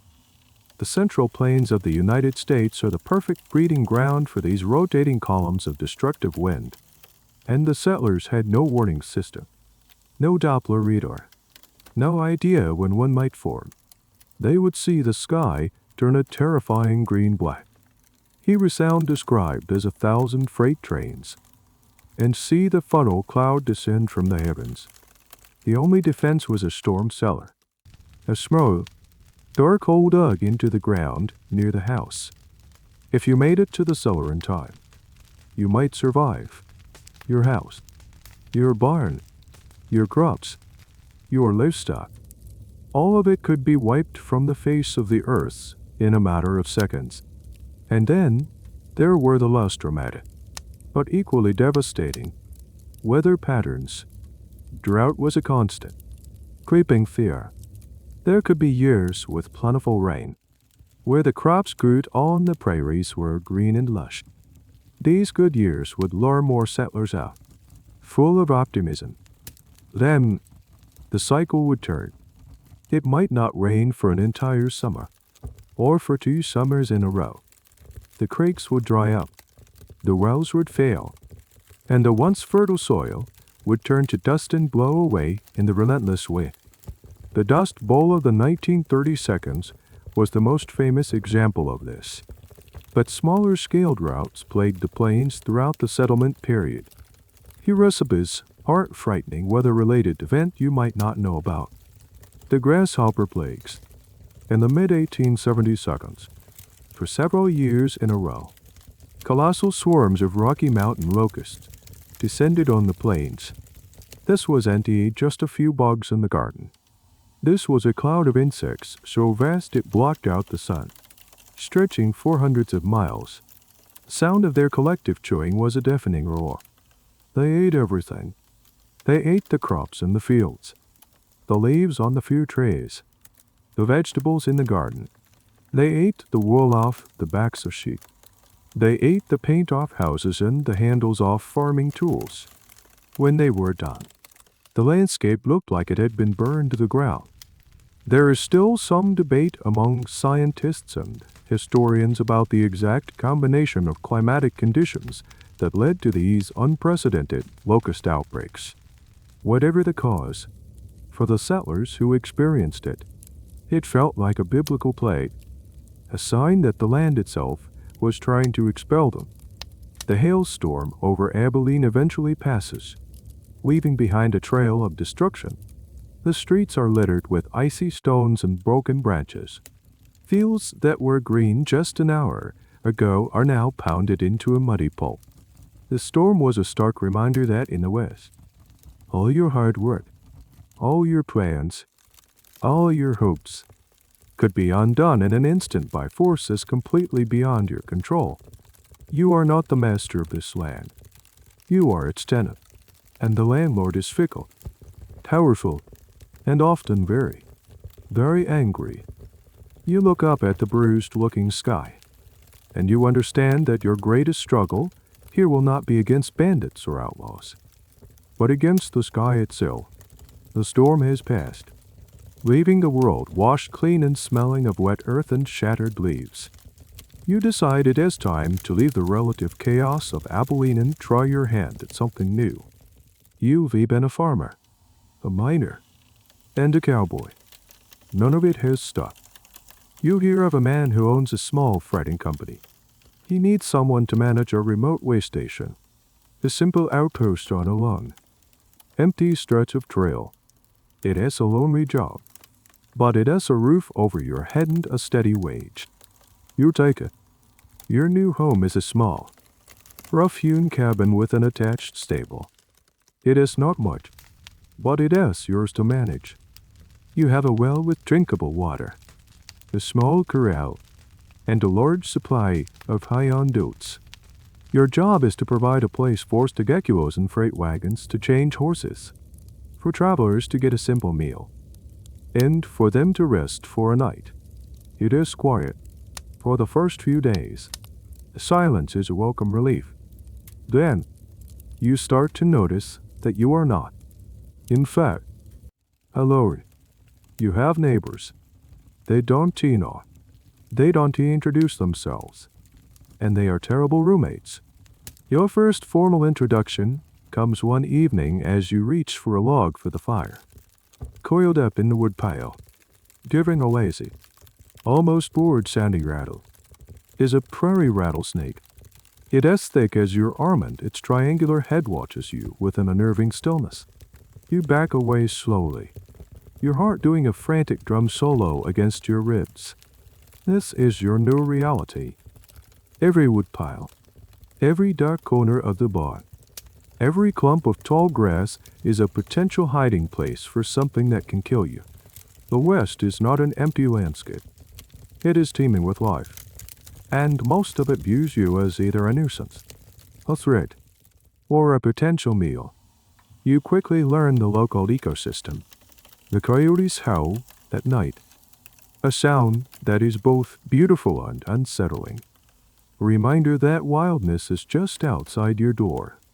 You see wolves, occasionally, moving like gray ghosts at the edge of the horizon. They are shy of humans. But your chickens are another matter entirely.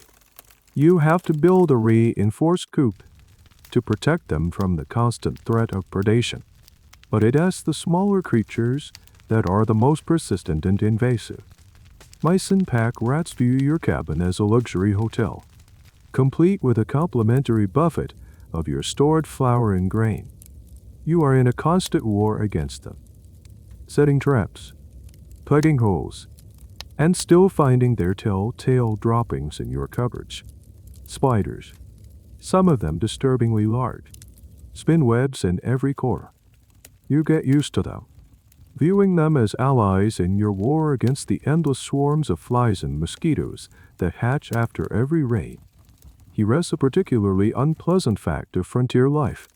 Bedbugs and lice were not a sign of poor housekeeping. They were an inevitability. In a world where bathing was infrequent and laundry was a major. Old age or involving boiling water over an open fire. These parasites thrive. Travelers moving from station to station would carry them in their clothes and bedrolls, spreading them unintentionally. You learn to check your bedding meticulously, but it is a losing battle. You just get used to the occasional maddening itch. One of the most iconic and misunderstood neighbors of the plains was the American bison. You've seen the massive herds during your time as a cowboy, a thundering river of life stretching to the horizon. But by the time you were managing this way station, those herds are dwindling, the victims of a systematic slaughter. The reasons for this are complex, and historians still debate the primary driver. It was partly for their hides, which were in high demand in the East. It was partly for sport, with hunting excursions arranged for wealthy tourists who would shoot the animals from the windows of a slow-moving train. And it was partly a deliberate military and government strategy to subjugate the Plains Indian tribes by destroying their primary source of food, shelter, and spiritual sustenance. The near extermination of the bison was not just an ecological catastrophe. It was an act of cultural warfare. Then there are the prairie dogs. You see their towns dotting the landscape, complex underground burrows covering acres of land. They seem cute, with their little barks and social behavior. But ranchers and farmers despised them. Their burrows were a major hazard, capable of breaking a horse's leg if it stepped in one. They also cleared the land of grass around their towns, competing with cattle for forage. This led to widespread prairie dog eradication campaigns.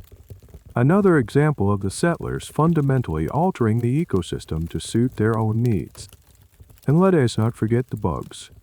The sheer, overwhelming number of insects is something your 21st century mind can barely comprehend. There are clouds of biting flies that can doctor cattle insane. Swarms of mosquitoes that rise from any standing water. And, of course, the ever-present grasshoppers. You are constantly swatting, scratching, and twitching, living at the way station. You learn a new kind of awareness. You learn to check your boots before putting them on in the morning, in case a scorpion has decided to spend the night. You learn to distinguish the sound of the wind from the sound of something scratching at your door.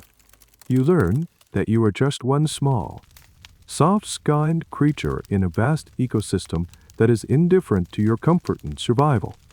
You are not the master of this domain. You are just another animal, trying to carve out a space for yourself among a million hungry, crawling, and sometimes venomous neighbors. Weeks at the way station bleed into one another, marked only by the passing of the occasional stagecoach. The loneliness is a heavy blanket. One dusty afternoon, the stage pulls in, and off steps a new passenger. A woman traveling alone to meet her husband in a town further west.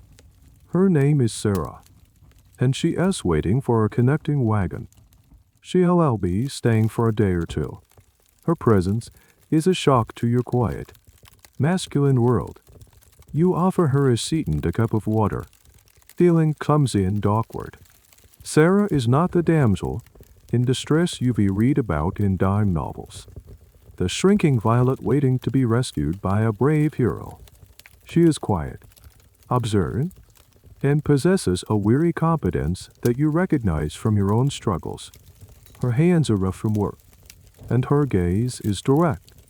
She speaks of her journey, of the farm she and her husband are hoping to build, with a practicality that leaves no room for romantic illusions. In her, you see the other, often invisible, side of the frontier story, the story of women. The history of the American West is overwhelmingly told through the stories of men. The cowboys, the miners, the soldiers, the lawmen. But women were there every step of the way. And their experience was fundamentally different. Their contributions just as vital.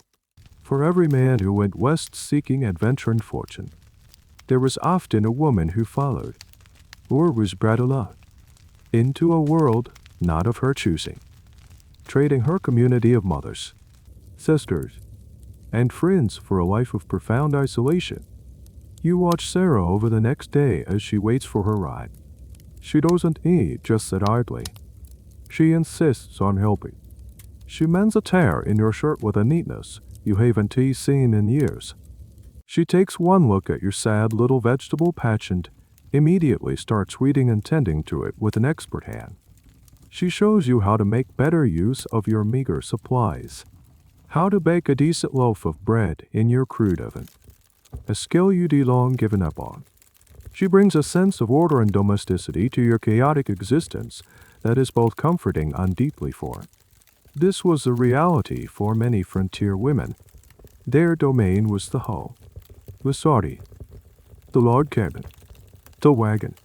But this domestic sphere was not a place of gentle, sheltered work. It was a factory for survival. A frontier woman was a baker, a butcher, a tailor, a gardener, a doctor, a teacher, and a manufacturer. She made her own soap from lard and lye. She spun wool and sewed the family's clothes. She preserved food, tended the sick, and was often solely responsible for the education of her children. The phrase "a woman's work is never done" was brutally literal on the frontier, and their work often spilled far beyond the four walls of the house. When a husband was away on a cattle drive, or working a distant claim, the woman was left to run the farm or ranch by herself. She plowed the fields, harvested the crops, and defended the homestead from predators, both animal and human. The image of a woman in a sunboat stoically loading a rifle to defend her home was not a myth. For many, it was a potential reality, humorous or fascinating, and often overlooked. Piece of history. The West was actually ahead of the rest of the country when it came to women's suffrage. Wyoming Territory granted women the right to vote in 1860, a full 50 years before the 19th Amendment granted that right nationwide. The reasons for this are still debated by historians. Was it a genuine belief in equality? An acknowledgement of the vital role women played in building frontier society? Was it a cynical political ploy to attract more female settlers to the sparsely populated territory? Or was it a combination of both?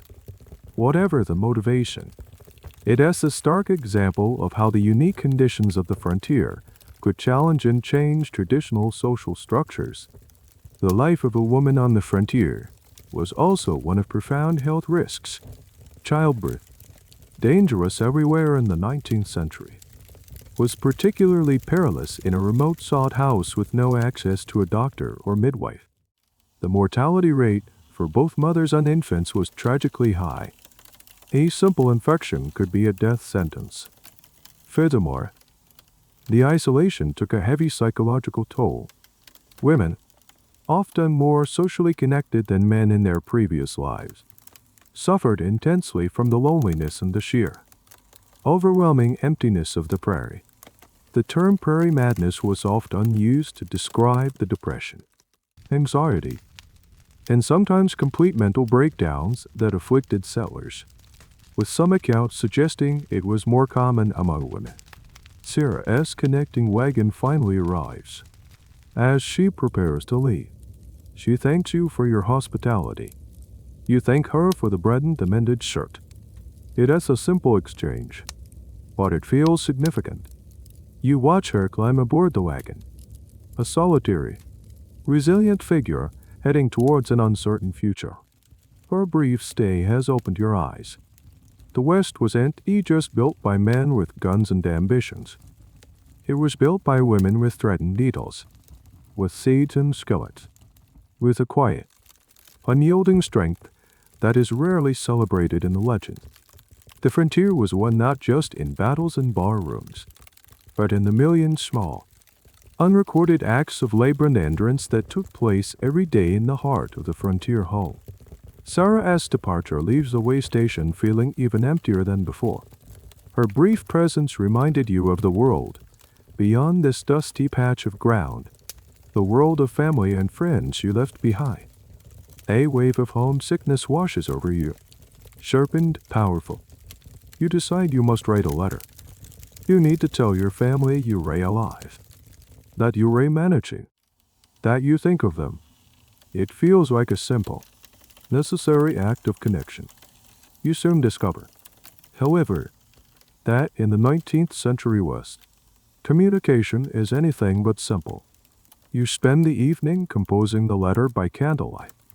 You use your precious supply of paper, writing carefully to fit as many words as possible onto a single sheet. You tell them about your job at the way station, glossing over the loneliness and the rattlesnakes. You ask about your sister's new baby, about the harvest back home. You try to sound hopeful. Folding the letter feels like sealing a piece of your heart. The next morning, your task is to get this letter into the postal system. This is not a matter of dropping it into a blue box on the corner. You have to wait for the next eastbound stagecoach. A few days later, it arrives in its usual cloud of dust and chaos. You rush out and hand your letter, along with the required postage, to the driver. He stuffs it into a heavy leather mailbag, already bulging with other people's hopes and business dealings. You watch as the stagecoach rumbles away, shrinking into a dot on the horizon. Your letter has begun its long, slow, and perilous journey. The U.S. Postal Service of the era was a marvel of organization and ambition, but it was fighting a constant battle against distance, terrain, and weather. Your letter's journey from this remote way station to a town in Ohio will take weeks, possibly months. It will travel by stagecoach, by steamboat, and eventually by railroad. Each transfer point is a potential spot for it to be lost, delayed, or misdirected. For a brief, glorious period between 1860 and 1861, there was a much faster, almost mythical, option, the Pony Express. It was a relay system of lone riders who carried mail at a breakneck pace from St. Joseph, Missouri, to Sacramento, California. They changed horses at stations like yours every 10 to 15 miles, and a new rider took over every 75 to 100 miles. It was an incredibly dangerous job, and the riders were legendary for their endurance and bravery. They could get a letter across the continent in a staggering 10 days, a feat that seemed almost supernatural at the time. But here's the cold, hard fact about the Pony Express. It was a business failure. It was phenomenally expensive to operate and never turned a profit. A single letter could cost $5 to send, an entire week's wages for a laborer. It was a service for newspapers, banks, and the government, not for ordinary people like you. And its reign was incredibly short. The Pony Express became obsolete the moment the Transcontinental telegraph line was completed in October 1861, connecting the east and west coasts with instantaneous communication. The romantic image of the heroic pony express rider lives on. But in reality, it was a brilliant, fleeting, and financially disastrous enterprise. The debate continues among historians. Was the Pony Express a bold, nation-building venture or just a foolhardy and romantic business gamble? Your letter is traveling by the much more mundane and slow-moving stagecoach, the company that runs this route. Perhaps the famous Wells Fargo or the Butterfield Overland Mail operates under a government contract. These contracts were highly lucrative and politically contentious. The choice of a mail route could determine the fortunes of entire towns, bringing business and connecting them to the wider world. A town bypassed by the mail route might just wither and die. The journey itself is fraught with danger, not just for the letter, but for the people carrying it. Stagecoach robberies, while not as common as movies suggest, were a real threat. Outlaws knew that the mailbag and the strung cocks often contained cash, payrolls, and other valuables. A cry of "throw down the box" was a terrifying reality for many drivers and passengers, more common than robbery. However, were accidents, a broken wheel, a spooked team of horses, or a flash flood washing out a road could delay the mail for days or destroy it completely. Let us imagine your letter survives all this. It finally reaches the railroad, where its journey speeds up considerably. It is sorted in a rattling mail car by clerks who had to memorize thousands of post office locations. Finally, it arrives in your hometown in Ohio. The local postmaster receives it. He might place it in a general delivery box for your family to pick up the next time they ray in town, which could be anyway. Or, if he knows them, he might just stick it in his pocket and hand it to your brother when he sees him at church on Sunday. The entire process, from your hand to your family house, could easily take 2 months. And then, if they write back immediately, it has another 2 months for their reply to reach you. You are living with a 4-month communication lag. You could receive a letter full of happy news, not knowing that the person who wrote it has since fallen ill and died. You could get a reply to a question you no longer remember asking. This tyranny of distance had a profound psychological effect, creating a sense of separation that is almost impossible for us to imagine in our age of instant messaging. It made the West feel not just like another region, but another world entirely. As you go about your chores at the way station, you can only wait and hope that your little piece of paper, your fragile link to the past, makes it whole. Months have passed at the way station. You haven't received a reply to your letter yet, and a certain grim acceptance of your isolation has set in. You've fallen into a routine dictated by the rhythm of the trail and the needs of your own survival. Part of that routine involves tasks you once would have found repulsive, but now perform with a numb efficiency. One of these tasks is laundry day. Laundry is not a simple matter of throwing clothes into a machine. It is a full day, physically exhausting ordeal.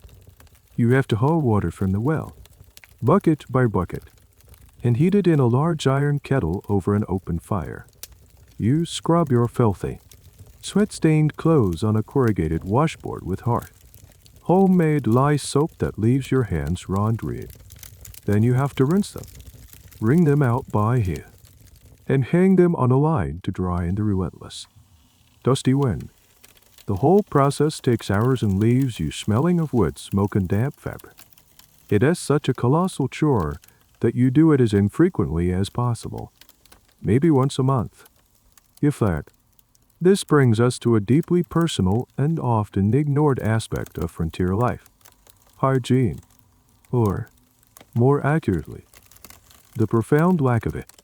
In our modern world, we are obsessed with cleanliness. We shower daily.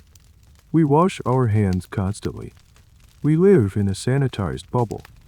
Your new life in the West is the complete opposite. You are, to put it bluntly, dirty all the time. Bathing is a rare luxury. To take a bath, you have to go through the same laborious process as doing laundry, hauling and heating gallons of water. You do this in a small, portable tin tub that you'd have to set up in the middle of your cabin floor. It was a special occasion, not a daily routine. A Saturday night bath was a common tradition. where the entire family would use the same tub of water, one after another, usually starting with the father and ending with the baby. By the time the last person bathed, the water was a lukewarm, gray soup. For a lonely man like yourself at a way station, a bath might consist of a quick wipe down with a wet rag once a week. The full immersion bath might be a semi-annual event, reserved for the dead of winter or the peak of summer. This lack of washing had predictable consequences. Your body is a thriving ecosystem for parasites. Lice, as you've already discovered, are a constant companion. They live in the seams of your clothes and in your hair. You might try to get rid of them by combing your hair with a fine-toothed knit comb, or by applying harsh concoctions like kerosene. But they always seem to come back. You get used to the low grade, persistent itching. It is just part of life. Dental hygiene is even worse. Toothbrushes exist, but they are not common. More likely, you might occasionally scrub your teeth with a frayed twig and some salt or baking soda. Tooth decay is rampant. If you get a cavity, it will simply grow until the tooth aches, then rots, then breaks. The only cure for a serious detach is extraction. This procedure is not performed by a dentist, but by the local blacksmith or the doctor, using a terrifying-looking tool called a tooth keyer. More simply, a pair of pliers. There is no anesthetic, save for a swig of whiskey. The goal is not precision, but to get the offending tooth out by any means necessary. Many people on the frontier had lost most of their teeth by middle age. Here is a small, bizarre detail about frontier hygiene. Because soap was a precious, homemade commodity, it was always used for personal washing. A common belief was that a layer of natural body oil and dirt actually protected the skin from the harsh sun and wind. Some people actively avoided washing their faces, believing it would lead to wrinkles and a poor complexion. Whether this was a genuine belief or just a convenient excuse to avoid the hassle of washing is a matter historians could probably debate, if they were so inclined. The outhouse, that iconic symbol of rustic life, is another source of constant olfactory assault. It is a small shack set over a deep pit, buzzing with flies in the summer and breathtakingly cold in the winter. Toilet paper is not a roll of soft, quilted tissue. It is whatever is on hand. Old newspapers, pages from a mail-order catalog. The Sears catalog was a famous favorite. Or, most commonly, dried corn cobs.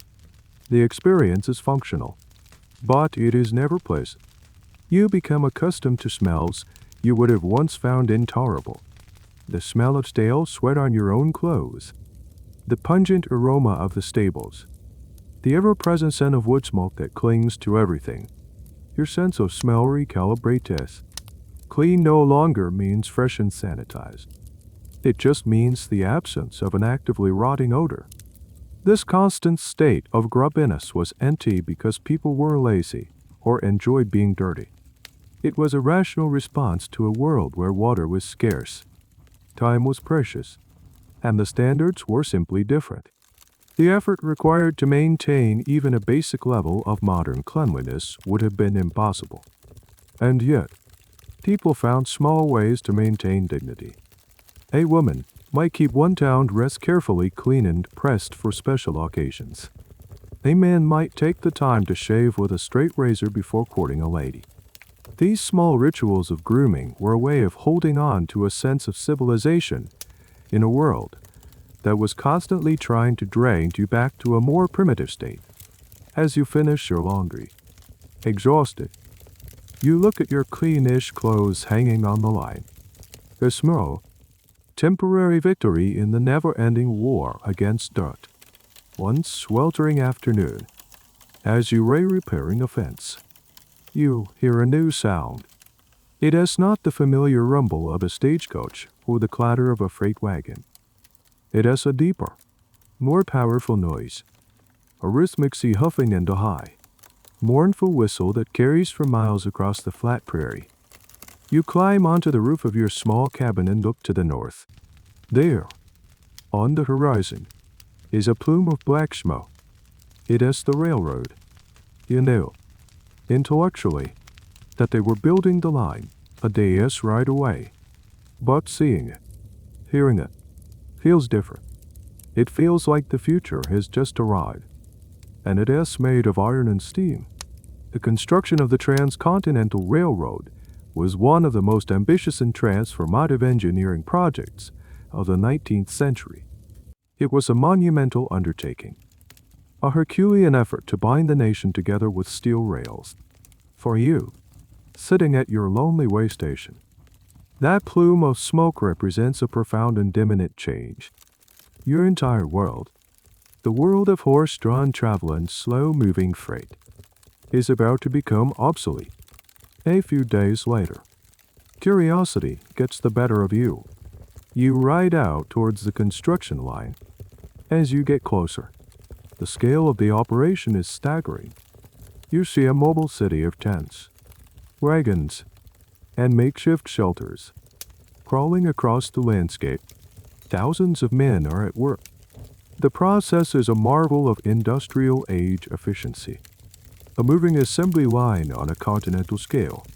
First come the surveyors, marking the route, then the graders, an army of men with picks, shovels, and blasting powder, carving a flat road up through hills and across ravines. They are followed by the track layers, who drop heavy wooden eyes onto the graded earth, and then the ironmen, who wrestle the massive steel rails into place, their hammers ringing in a steady, metallic rhythm. You ride closer and observe the workforce. It is a diverse, international crew. You see a large number of Irish immigrants, men who fled the potato famine and found hard, dangerous work laying track from the east, working from the west, building eastward from California. The workforce was predominantly Chinese. These Chinese laborers were recruited in the tens of thousands and were instrumental in conquering the formidable Sierra Nevada mountains. They were known for their incredible work ethic, their organizational skills, and their willingness to take on the most dangerous jobs, like dangling from cliffs in wicker baskets to chip away at rock and set explosive charges. This brings us to a major, and often shameful, chapter in American history. The Chinese workers' work paid less than their white counterparts. They were subjected to intense racism and discrimination, and their monumental contribution to building the nation was, for a long time, almost completely erased from the history books. Historians are still working to uncover and amplify the stories of these laborers, challenging the traditional narrative of the railroad's construction.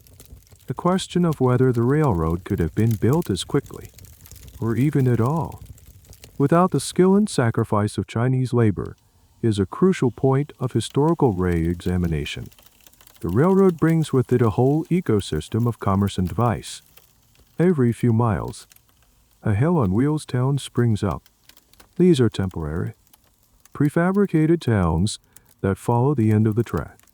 They consist of a few dusty streets lined with saloons, gambling dens, and dance halls, all designed to separate the workers from their wages as quickly as possible. They are rough, violent, and transient places. Once the railhead moves on, the town is packed up and moved down the line, leaving behind nothing but empty bottles and regret. The arrival of the iron horse is a death knell for your way of life. Why would anyone spend weeks on a bumpy, dangerous stagecoach when they can cover the same distance in a few days? In the relative comfort of a train car, why would a merchant ship his goods on slow, expensive freight wagons when the railroad can carry more, faster and cheaper? Your way station, once a vital link in the transportation chain, is about to become a forgotten relic. The horses in your stable, the hay you've stored, the very reason for your existence here, are on the verge of being replaced by coal and steam. This is a mainstream historical point. The Transcontinental Railroad didn't just change the West. It created a new one. It accelerated settlement at a dizzying pace. Land that was once a 6-month journey from the East Coast was now just a week away. It allowed for the industrial-scale exploitation of the West's natural resources, minerals, lumber, and, most importantly, cattle. The very cattle drives you participated in only existed to bring the herds to the railheads. The railroad also standardized the nation in a way that was previously unimaginable. In 1883, the railroads unilaterally established the 4 standard times zones we still use today, all to simplify their train schedules. A private industry literally changed the way every American experienced time. You ride back to your station, the sound of the train whistle still echoing in your ears. It is the sound of progress, the sound of manifest destiny, the sound of the future. But for you, it is also a sound of finality. It is the sound of your world shrinking, your skills becoming irrelevant. The wild, open, untamed West that you came to is being systematically paved over with steel rails. Connected, untamed. The plume of smoke on the horizon is a funeral pyre for the era of the horsed, the lonely outpost. Your job is finished, whether you know it or not. The railroad is now a permanent fixture on the horizon, a constant reminder that your world has changed. The stagecoach traffic has dwindled to a trickle, and the silence at your way station is deeper and more final than ever. Your job is obsolete, and soon you'll be out of a home as well. You pack your meager belongings and head to the nearest proper town, a place that has been lucky enough to secure a stop on the new railway line. It is bigger, busier, and more permanent feeling than the frontier settlements you were used to. You find a room to rent and start looking for work. But after the initial novelty of being around people again wears off, a familiar feeling creeps in. Boredom. The days are long, and with no farm to tend or cattle to watch, you find yourself with an abundance of unstructured time. You wonder, what do people do for fun around here? How do they pass the endless evenings in a world without television, without the internet, without even a reliable radio? You quickly learn that entertainment in a small western town is a homespun, communal, and often very simple affair. On Saturday nights, the whole town might gather for a dance in the local schoolhouse or Grange Hall. A self-taught fiddler saws away at a handful of tunes he knows by heart, his rhythm occasionally punctuated by a stomping foot. You watch couples of all ages, from awkward teenagers to weathered old-timers, swing and promenade in square dances and reels. It is lively and heartfelt, a rare moment of communal joy. Church is another central pillar of social life, even for the not-so-religious. The Sunday service is a chance to see and be seen, to catch up on the week's gossip, and to feel a part of a community. After the sermon, there are often potluck dinners on the church lawn, massive affairs where families share food and socialize. These events, along with box socials, where women would decorate a lunchbox and men would bid on them for the privilege of sharing the meal with its maker, were the primary venues for courtship. For more solitary pursuits, there was reading, but books were scarce and expensive. The town might have a small lending library, perhaps just a single shelf of well-worn volumes in the back of the post office. What people had in abundance, however, were newspapers and periodicals.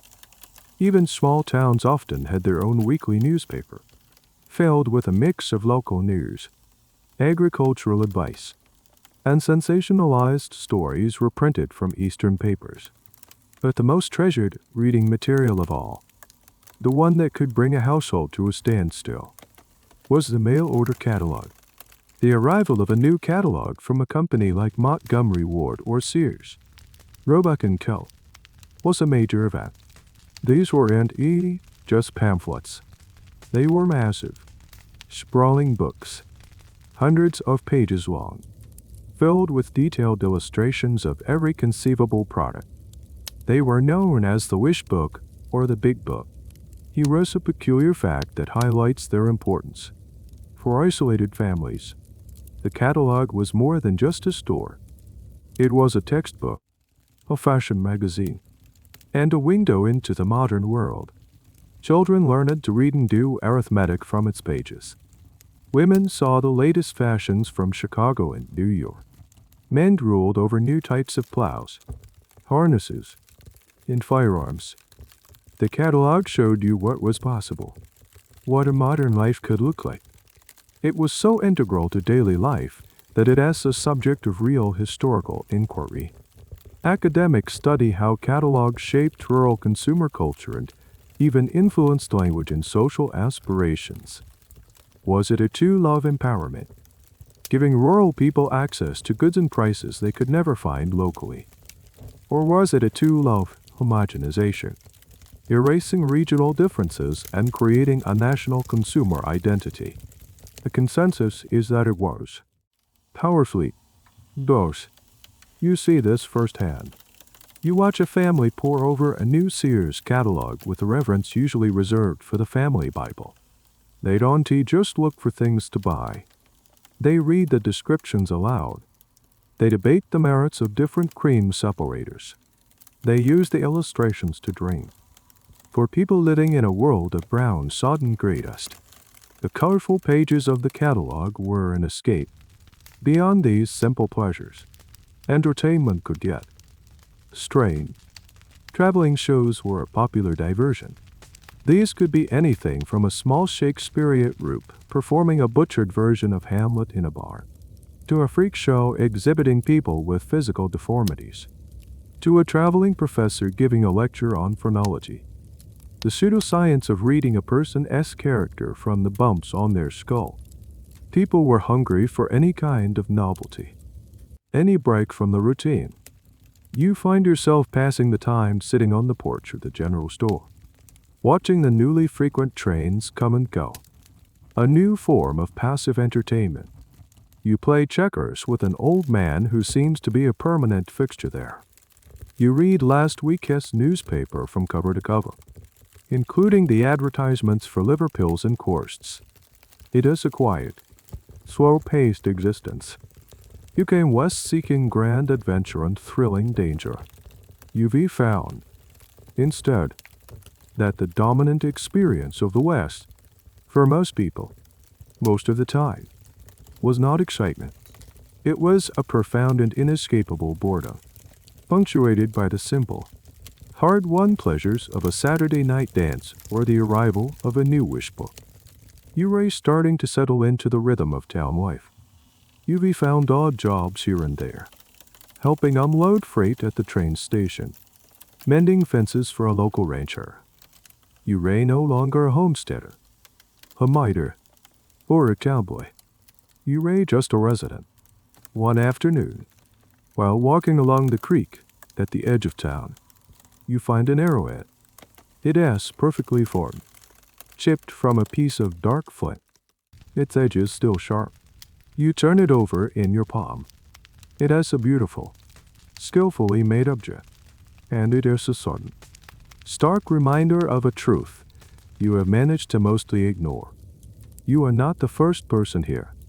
You look around at the town, at the grid of streets, the wooden houses, the church steeple. You look at the railroad tracks glinting in the sun, a steel scar on the landscape. To you and the other settlers, this is progress. This is civilization being carved out of a vast, empty wilderness.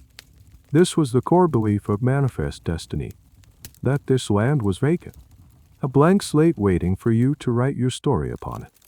The arrowhead in your hand tells a different story. This land was not empty. It was, and in many places still is, the ancestral homeland of dozens of different Native American tribes. The prairie that you saw as a featureless ocean of grass was, to them, a homeland rich with resources, sacred sites, and history. The creek where you found the arrowhead was not just a water source. It was a place with a name, a place in a story, a part of a world that had existed for centuries, for millennia, before you ever stumbled into it. Your new world was built directly on top of their old one. The relationship between the settlers and the native peoples was not a simple story of heroes and villains, as it is often portrayed. It was a complex, tragic, and deeply fraught history of misunderstanding, broken treaties, and violence. When the first pioneers, people like yourself, moved into these territories, the initial interactions were sometimes peaceful, based on trade and cautious curiosity. But the sheer, overwhelming number of settlers, and their fundamentally different view of the land, made conflict almost inevitable. You, as a settler, see it and as a commodity. It has something to be owned, fenced, plowed, and improved. Your entire future is based on a piece of paper, a deed, a claim that says a 160-acre square of the earth belongs to you and you alone. For the Lakota, the Cheyenne, the Apache, and other tribes, this concept of private land ownership was completely alien. The land was a shared resource, a spiritual entity, something you belonged to, not something that belonged to you. The idea of selling the land was as absurd as selling the sky. This fundamental clash of worldviews is essential, and often misunderstood, part of the history of the West. The U.S. government's policy towards Native Americans was a confused and contradictory mess, lurching between attempts at assimilation and brutal military campaigns. The government signed hundreds of treaties, solemnly promising tribes that certain lands would be theirs for as long as the grass shall grow.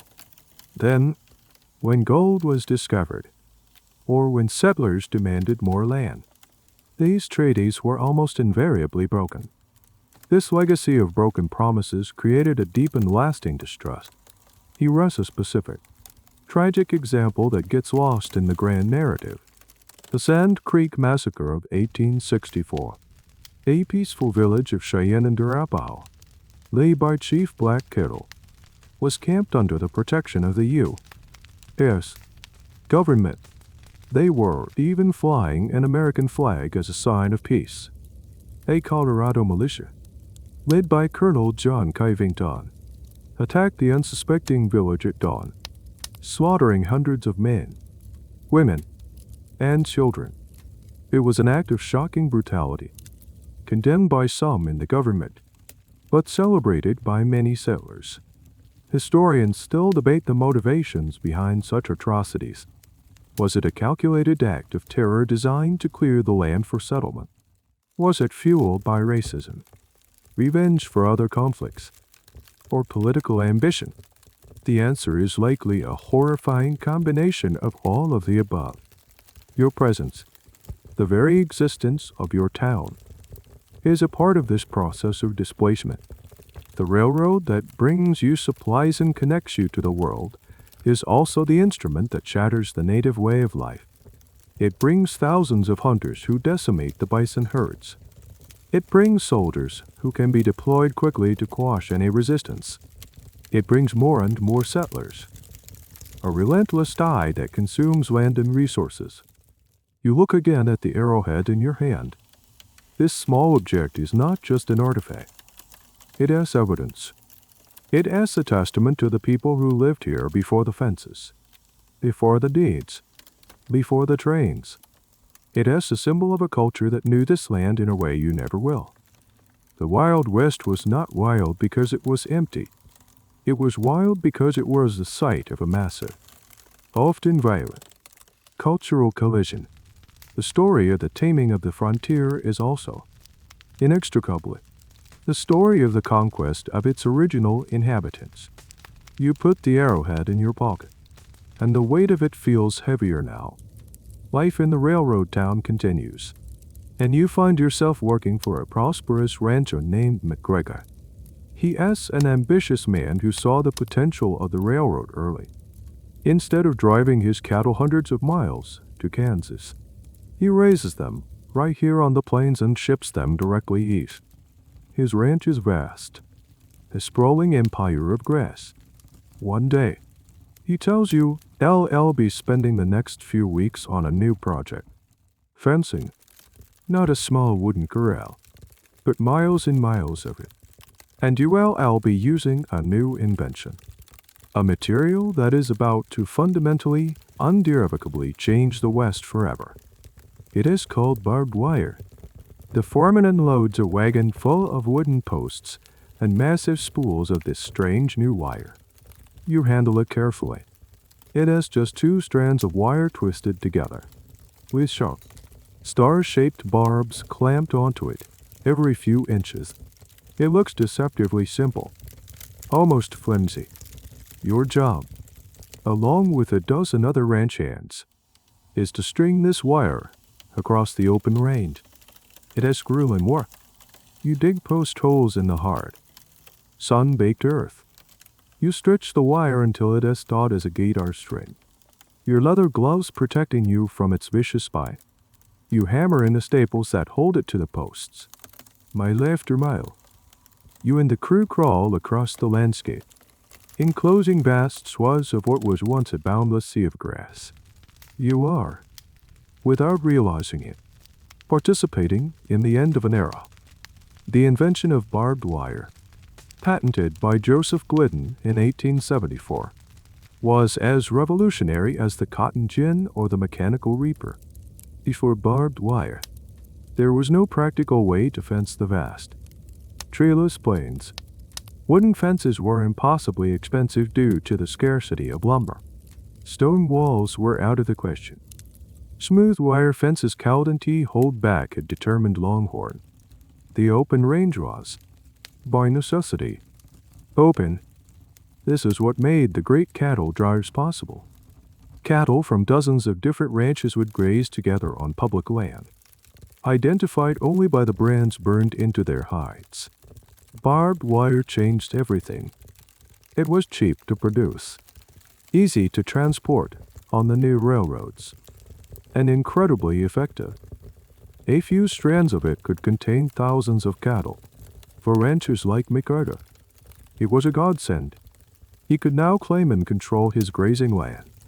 He could protect his precious water sources. He could isolate his herd from his neighbors, allowing him to practice selective breeding and improve the quality of his stock by introducing bigger, fatter European breeds like Hereford and Angus, which Cowden handle the rigors of a long-trailed doctor but thrived on a protected ranch. But for others, the devil's rope, as it was often called, was a curse. It was the death of the open-range cowboy. The whole culture of roundups and long-trail drives became obsolete almost overnight. A cowboy has specialized skills. His ability to navigate the open prairie, his knowledge of cattle behavior on a long drive, were no longer needed. The romantic figure of the free-roaming cowboy was replaced by the fence rider, a ranch hand whose job was to patrol endless miles of wire, checking for breaks and making repairs. It was a lonely, monotonous job. The wire also brought conflict. The fence-cutting wars broke out across the West in the 1882s. Small-time ranchers who depended on the open range for their few dozen cattle suddenly found their access to grass and water cut off by the massive enclosures of the big cattle barons. In desperation, they would ride out at night, often in massed groups, and cut the fences. They would pull down miles of wire, burn the posts, and scatter the cattle. The big ranchers fought back, hiring armed guards and detectives.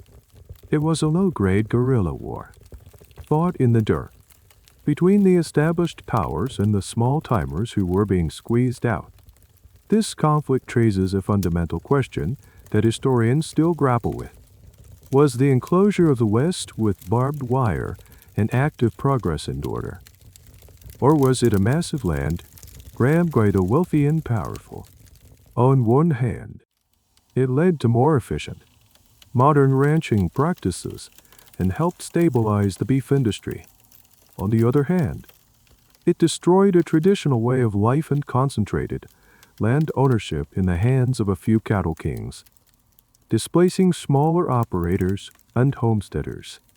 Here is a small but significant consequence of barbed wire you might not think about: its devastating impact on wildlife. The fences were an impassable barrier for the remaining bison herds, disrupting their ancient migration routes and hastening their demise. Antelope, who are built to run but not to jump high, would be trapped and would often die of starvation or injury along the fence lines. The wire carved the landscape into a grid, fundamentally altering the natural behavior of the animals that had roamed it freely for millennia. As you string another length of the sharp, unforgiving wire, you look out at the now enclosed prairie. It looks different. It looks smaller, tame. The boundless freedom that once defined this land is now neatly divided and contained. The wire is more than just a fence. It is a symbol of a new kind of West. A West of private property, of defined boundaries, of industrial-scale agriculture. The era of the wild, open frontier is being strangled, one sharp barb at a time. Years pass. The barbed wire fences have become a permanent part of the landscape. You've left McGregor's ranching. With the small nest egg you've saved, you've settled in a promising new town called Silver Creek. It is a boom town, born from a rich silver strike in the nearby hills. For a while, life is good. The town thrives. New buildings go up. Businesses open. And the streets are full of optimistic people with money to spend. You've opened a small livery stable, and business is steady. It feels like you've finally found your place, a stable corner in the chaotic West. Then, the rumors start. Whispers from the East about changing economic policies. Talk of the government moving away from silver as a basis for its currency. You don't understand the complex financial arguments. But the local mine owner, Mr. Thompson, who is also the town's de facto mayor and richest citizen, assures everyone it is just political noise. The silver from his mine, the lucky lady, is the lifeblood of the town, and he insists it will flow forever. One day, the news arrives by telegraph, cold and vital. The government has officially demonetized silver. Its value plummets overnight. The price of silver drops so low that it is no longer profitable for Thompson to operate the Lucky Lady mine. The very next day, a notice is posted on the mine entrance. See LOSEDINDFINITLY. The effect is instantaneous and catastrophic. The town's only reason for being has vanished. The miners are all out of a job, with no final paycheck. They have no money to spend at the general store, the saloon, or your livery stable. The entire economy of Silver Creek, a vibrant ecosystem just a week ago, collapses like a house of cards. You witness the death of a town in slow motion. The first to leave are the single men, the miners, who pack their bedrolls and walk to the train station, hoping to find work somewhere else. Then the families start to go. You see them loading their meager possessions into wagons. The same hopeful look you once had now replaced with a hollow-eyed despair. The for sale signs start appearing on houses, but there are no buyers. Why would anyone move to a town with no jobs? The general store owner, unable to pay his suppliers, boards up his windows. The saloon, once the noisy heart of the town, is now eerily silent. The cheerful sound of the schoolhouse bell no longer rings in the morning, as there are too few children left to make a class. The town is bleeding out, person by person, family by family. Your own business dries up completely. No one needs to stable a horse in a town that is going nowhere. This is the boom and bust cycle that defines so much of the American West. Towns would spring into existence almost overnight, fueled by a single resource: gold, silver, copper, coal, or even cattle. They were monocultures, their entire existence dependent on a single, volatile industry. When the resource ran out, or when its market value collapsed due to far-off economic forces, the town died. For every Denver or San Francisco that survived and grew into a major city, there were hundreds of silver creeks that withered and vanished. These places become ghost towns. The term conjures up romantic images of perfectly preserved buildings, silent witnesses to a dramatic past. The reality is much sadder and more mundane. A ghost town is simply a place that has failed. It is a collection of decaying buildings, slowly being reclaimed by the wind, the sun, and the weeds. It is a monument to broken dreams and bad investments. There is a fascinating historical debate about the nature of these boom towns. Were they shining examples of American entrepreneurial spirit and resilience, with people constantly adapting and moving to the next opportunity? Or were they evidence of a deeply unstable and destructive form of capitalism, one that exploited both people, the environment, and then moved on, leaving social and ecological ruin in its wake? The evidence, as you may witness, strongly supports the latter.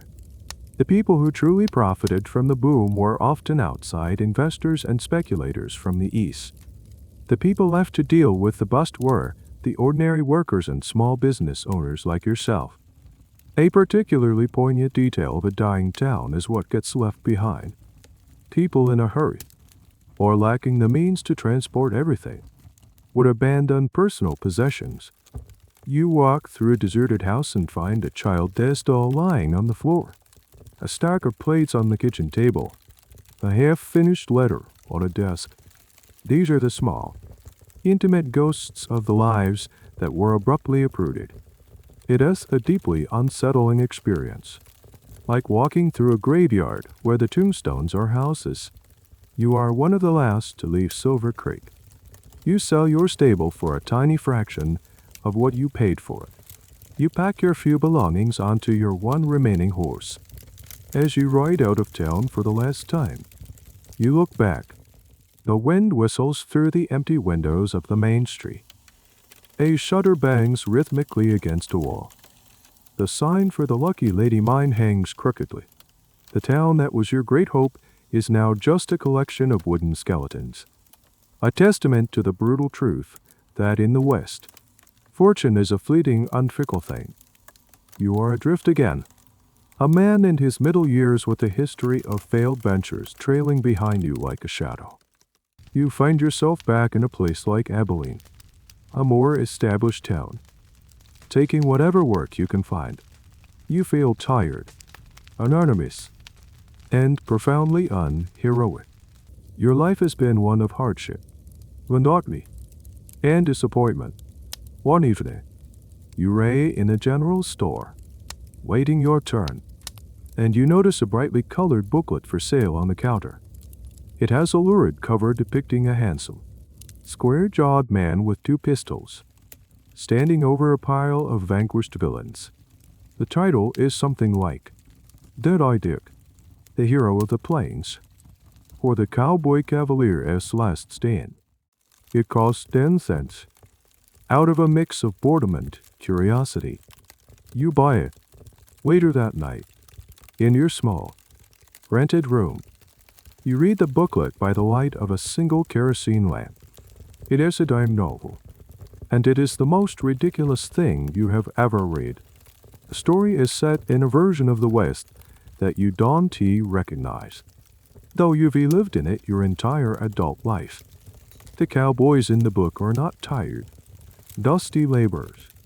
They are dashing knights errant who speak in long, flowery sentences and are constantly rescuing beautiful rancheress daughters from the clutches of sneering, black-mustached villains.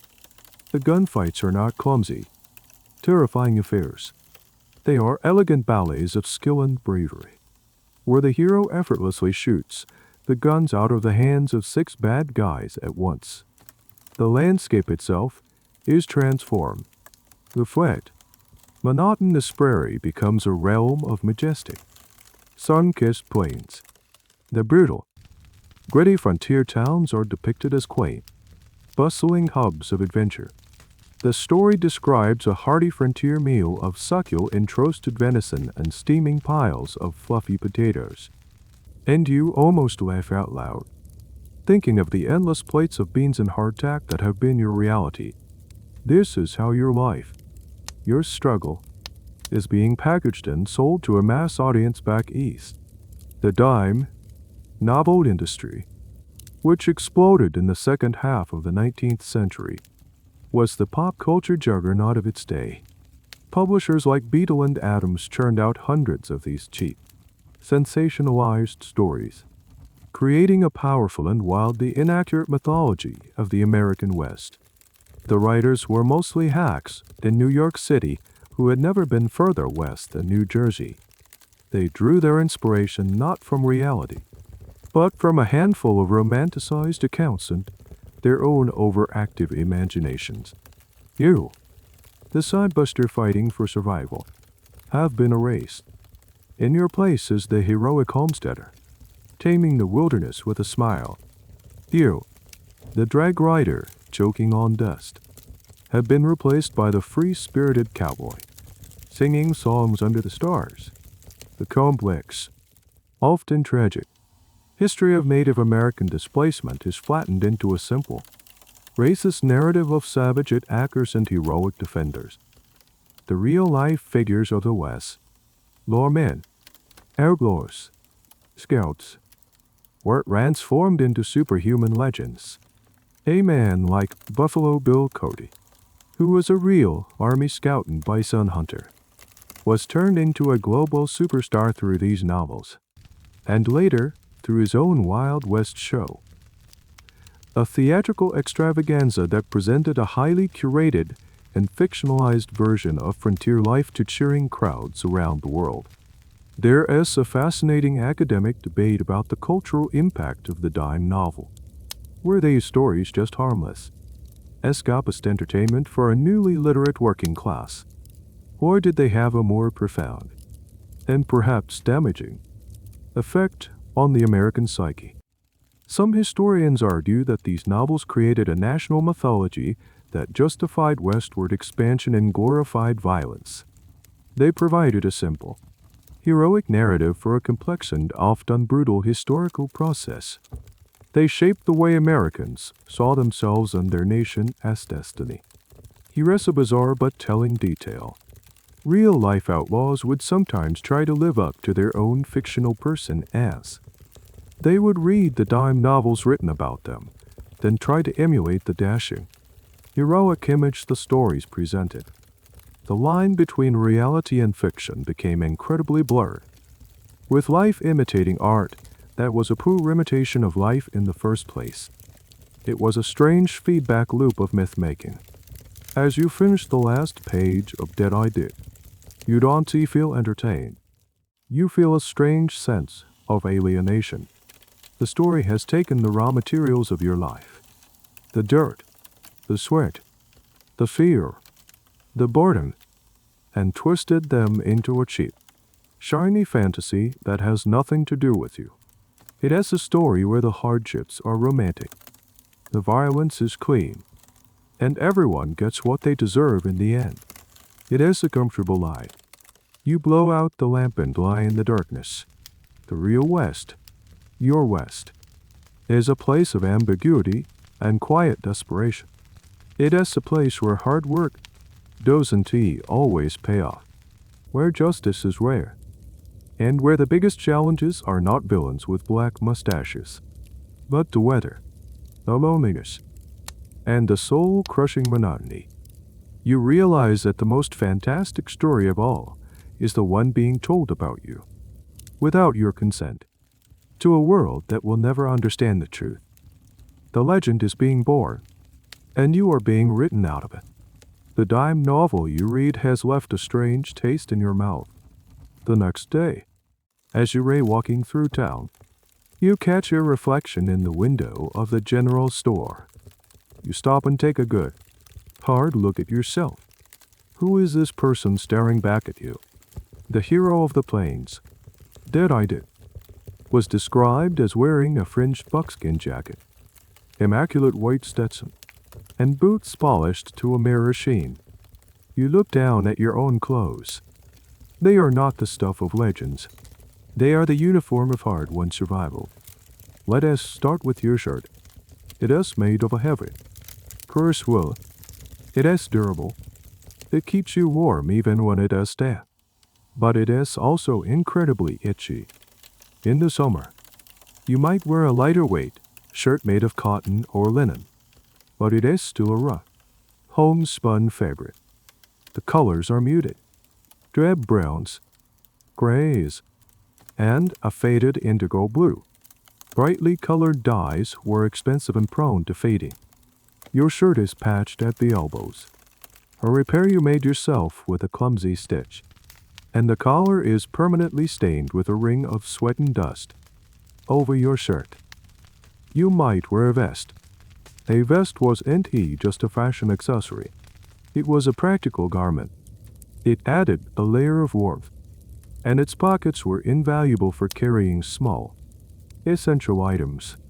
A pocket knife, a twist of tobacco, a few coins, maybe a spare cartridge for the revolver you rarely carry anymore. Your pants are not tight-fitting denim jeans. The iconic, riveted blue jeans we associate with the West were invented by Levi Strauss in 1873, but they were primarily worn by miners and laborers in California for quite some time. It took a while for them to become widespread. More likely, you ray wearing heavy-duty trousers made of canvas, twill, or a thick wool known as kersey. They are held up not by a stylish leather belt with a big silver buckle, but by a simple pair of suspenders, or braces, as they were often called. Like your shirt, your pants are patched, stained, and built for durability, not for style. On your feet are the most important part of your outfit, your boots, but they are not the fancy, high-heeled, decorative cowboy boots you see in movies. Those were a later development, a specialized piece of gear for men who spent all day in the saddle. Your boots are a more practical, all-purpose design. They are likely a style of military surplus boot from the Civil War, or a simple, sturdy work boot called a brogan. They have a low, flat heel, a rounded toe, and they come up over your ankle. They are made of thick, stiff leather, and breaking them in was an agonizing process. They are caked in layers of mud and dust. The leather is scuffed and cracked, and the soles are worn thin. You've probably had them resoled by the local cobbler at least twice. And what about the iconic cowboy hat? You do own a hat. It is an absolute necessity for protection against the brutal sun and sudden rain.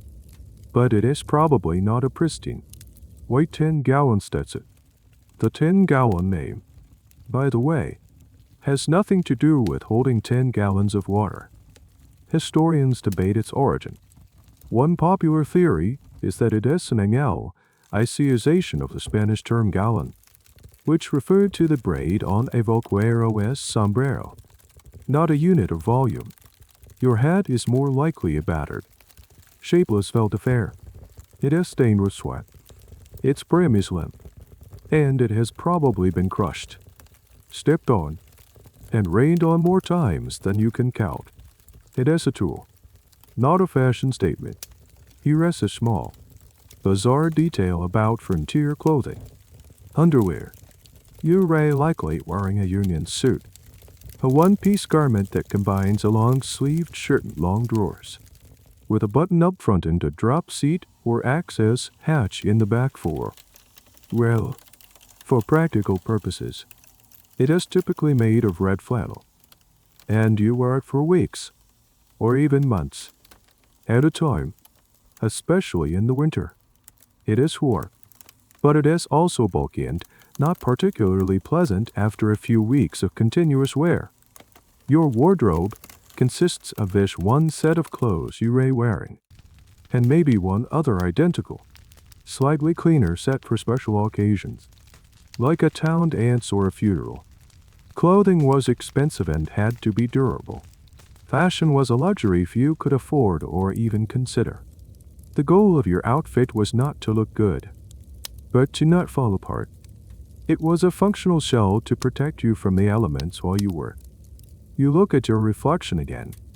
You see a man in shabby, practical clothes. Your face is tanned and weathered. Your hands are callous, and there is a weariness in your eyes that no dime novel hero ever possessed. You are not a legend. You are a survivor. Your clothing is not a costume. It is a testament to the reality of your life, a patchwork of repairs and practicality, stitched together with a simple, unglamorous thread of endurance. You're older now. The years have settled into your bones, a permanent ache that reminds you of every post hole you ever dug, every cold night you spent on the trail. You've seen the West transform from a place of seemingly infinite possibility to a land of fences, railroads, and established towns. The frontier, that magical, shifting line between civilization and wilderness, has become harder and harder to find. Then one day, the news arrives, not as a dramatic event, but as a dry, bureaucratic announcement from the government. You read it in the local newspaper. The U.S. Census Bureau, in its 1890 report, has officially declared the frontier to be closed. The superintendent of the census noted that the country's settled area had been so broken into by isolated bodies of settlement that a frontier line could no longer be said to exist. You read the words, and they hit you with a strained, quiet force. Closed. It is an official declaration that the era you have lived through, the defining experience of your life and your nation's life for the past century, is over. The great westward adventure has come to an end. There is no more out there to escape to, no more blank space on the map to fill. The project is, for all intents and purposes, complete. This declaration had a profound impact on the American psyche, a fact that historians still analyze and debate. A young historian named Frederick Jackson Turner would, a few years later, write a hugely influential essay called The Significance of the Frontier in American History. His frontier thesis argued that the experience of the frontier was what had forged the unique American character, our individualism, our democratic spirit, our inventiveness, our restlessness. The frontier, Turner argued, was a safety valve, a place where the discontented and ambitious could go to start anew, preventing social unrest in the crowded cities of the East. Now that this safety valve was gone, what would become of America? Would the nation's character change? It is a question that haunted the turn of the century and, in many ways, still echoes today. You see the evidence of this closure all around you. The town you live in now has a brick courthouse, a two-story school, and talk of installing electric streetlights. The wildness is gone. The conflicts are no longer about water rights or claim jumping. They are about property taxes and town ordinances. The most dangerous thing you are likely to encounter is a bicycle ridden too quickly down the main street. The iconic figures of the West are fading away. The grizzled old prospectors have either died poor or have been replaced by large corporate mining operations. The free-roaming cowboys are now just low-wage ranch hands working for big companies. The legendary lawmen and The notorious outlaws are either dead or have become sad, aging parodies of their former selves, telling exaggerated stories in saloons for free drinks. Even the landscape feels tame. The vast herds of bison are gone, replaced by herds of docile Hereford cattle. The native grasses have been plowed under to make way for wheat and corn. The rivers have been dammed for irrigation. The land has been measured, gridded, sowed, and subdued. What does this mean for you? You, who have lived the reality of the frontier, are now a living relic. You are a man out of time. Your skills, how to track an animal, how to find water, how to survive a blizzard in a sod house, how to live for months with only your own thoughts for company, are becoming useless. You are an analog man in a world that is rapidly becoming digital, a world of telegraphs, telephones, and mass production. You think back on your life. You didn't find a mountain of gold. You didn't become a cattle baron. You didn't become a famous woman. You didn't accomplish any of the things you set out to do. Your life has been a series of small-scale failures, of barely scraping by. You wouldn't have lasted a day. You have lasted a lifetime, and the West has broken you under, made you a dozen times over. Your grand adventure has ended not with a bang, but with a bureaucrat's memo. You are no dead-eyed dick. You are just a man who survived. You survived the journey, the hunger, the loneliness, the weather, the boredom, and in the quiet, unglamorous act of endurance. Perhaps you found the only real victory the West ever had to offer. You watched the sun set over the now tamed plains. The smoke from a distant train, the only thing moving on the horizon. The game is over. You've made it to the end credits. The story has reached its quiet conclusion now. The clamor of the boomtowns has faded. The dust of the cattle drives has settled. And the vast, formidable silence of the prairie has been filled with the low hum of a new era. The man you walked with on this journey is now just a memory, a ghost in a land of ghosts. He rests, his adventures and his hardships finally over. And now, it is time for you to rest as well.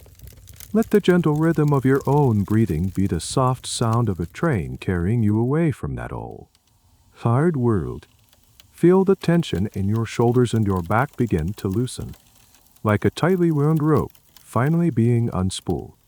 The worries of your day can be left behind, just as our traveler left behind his many failed ventures.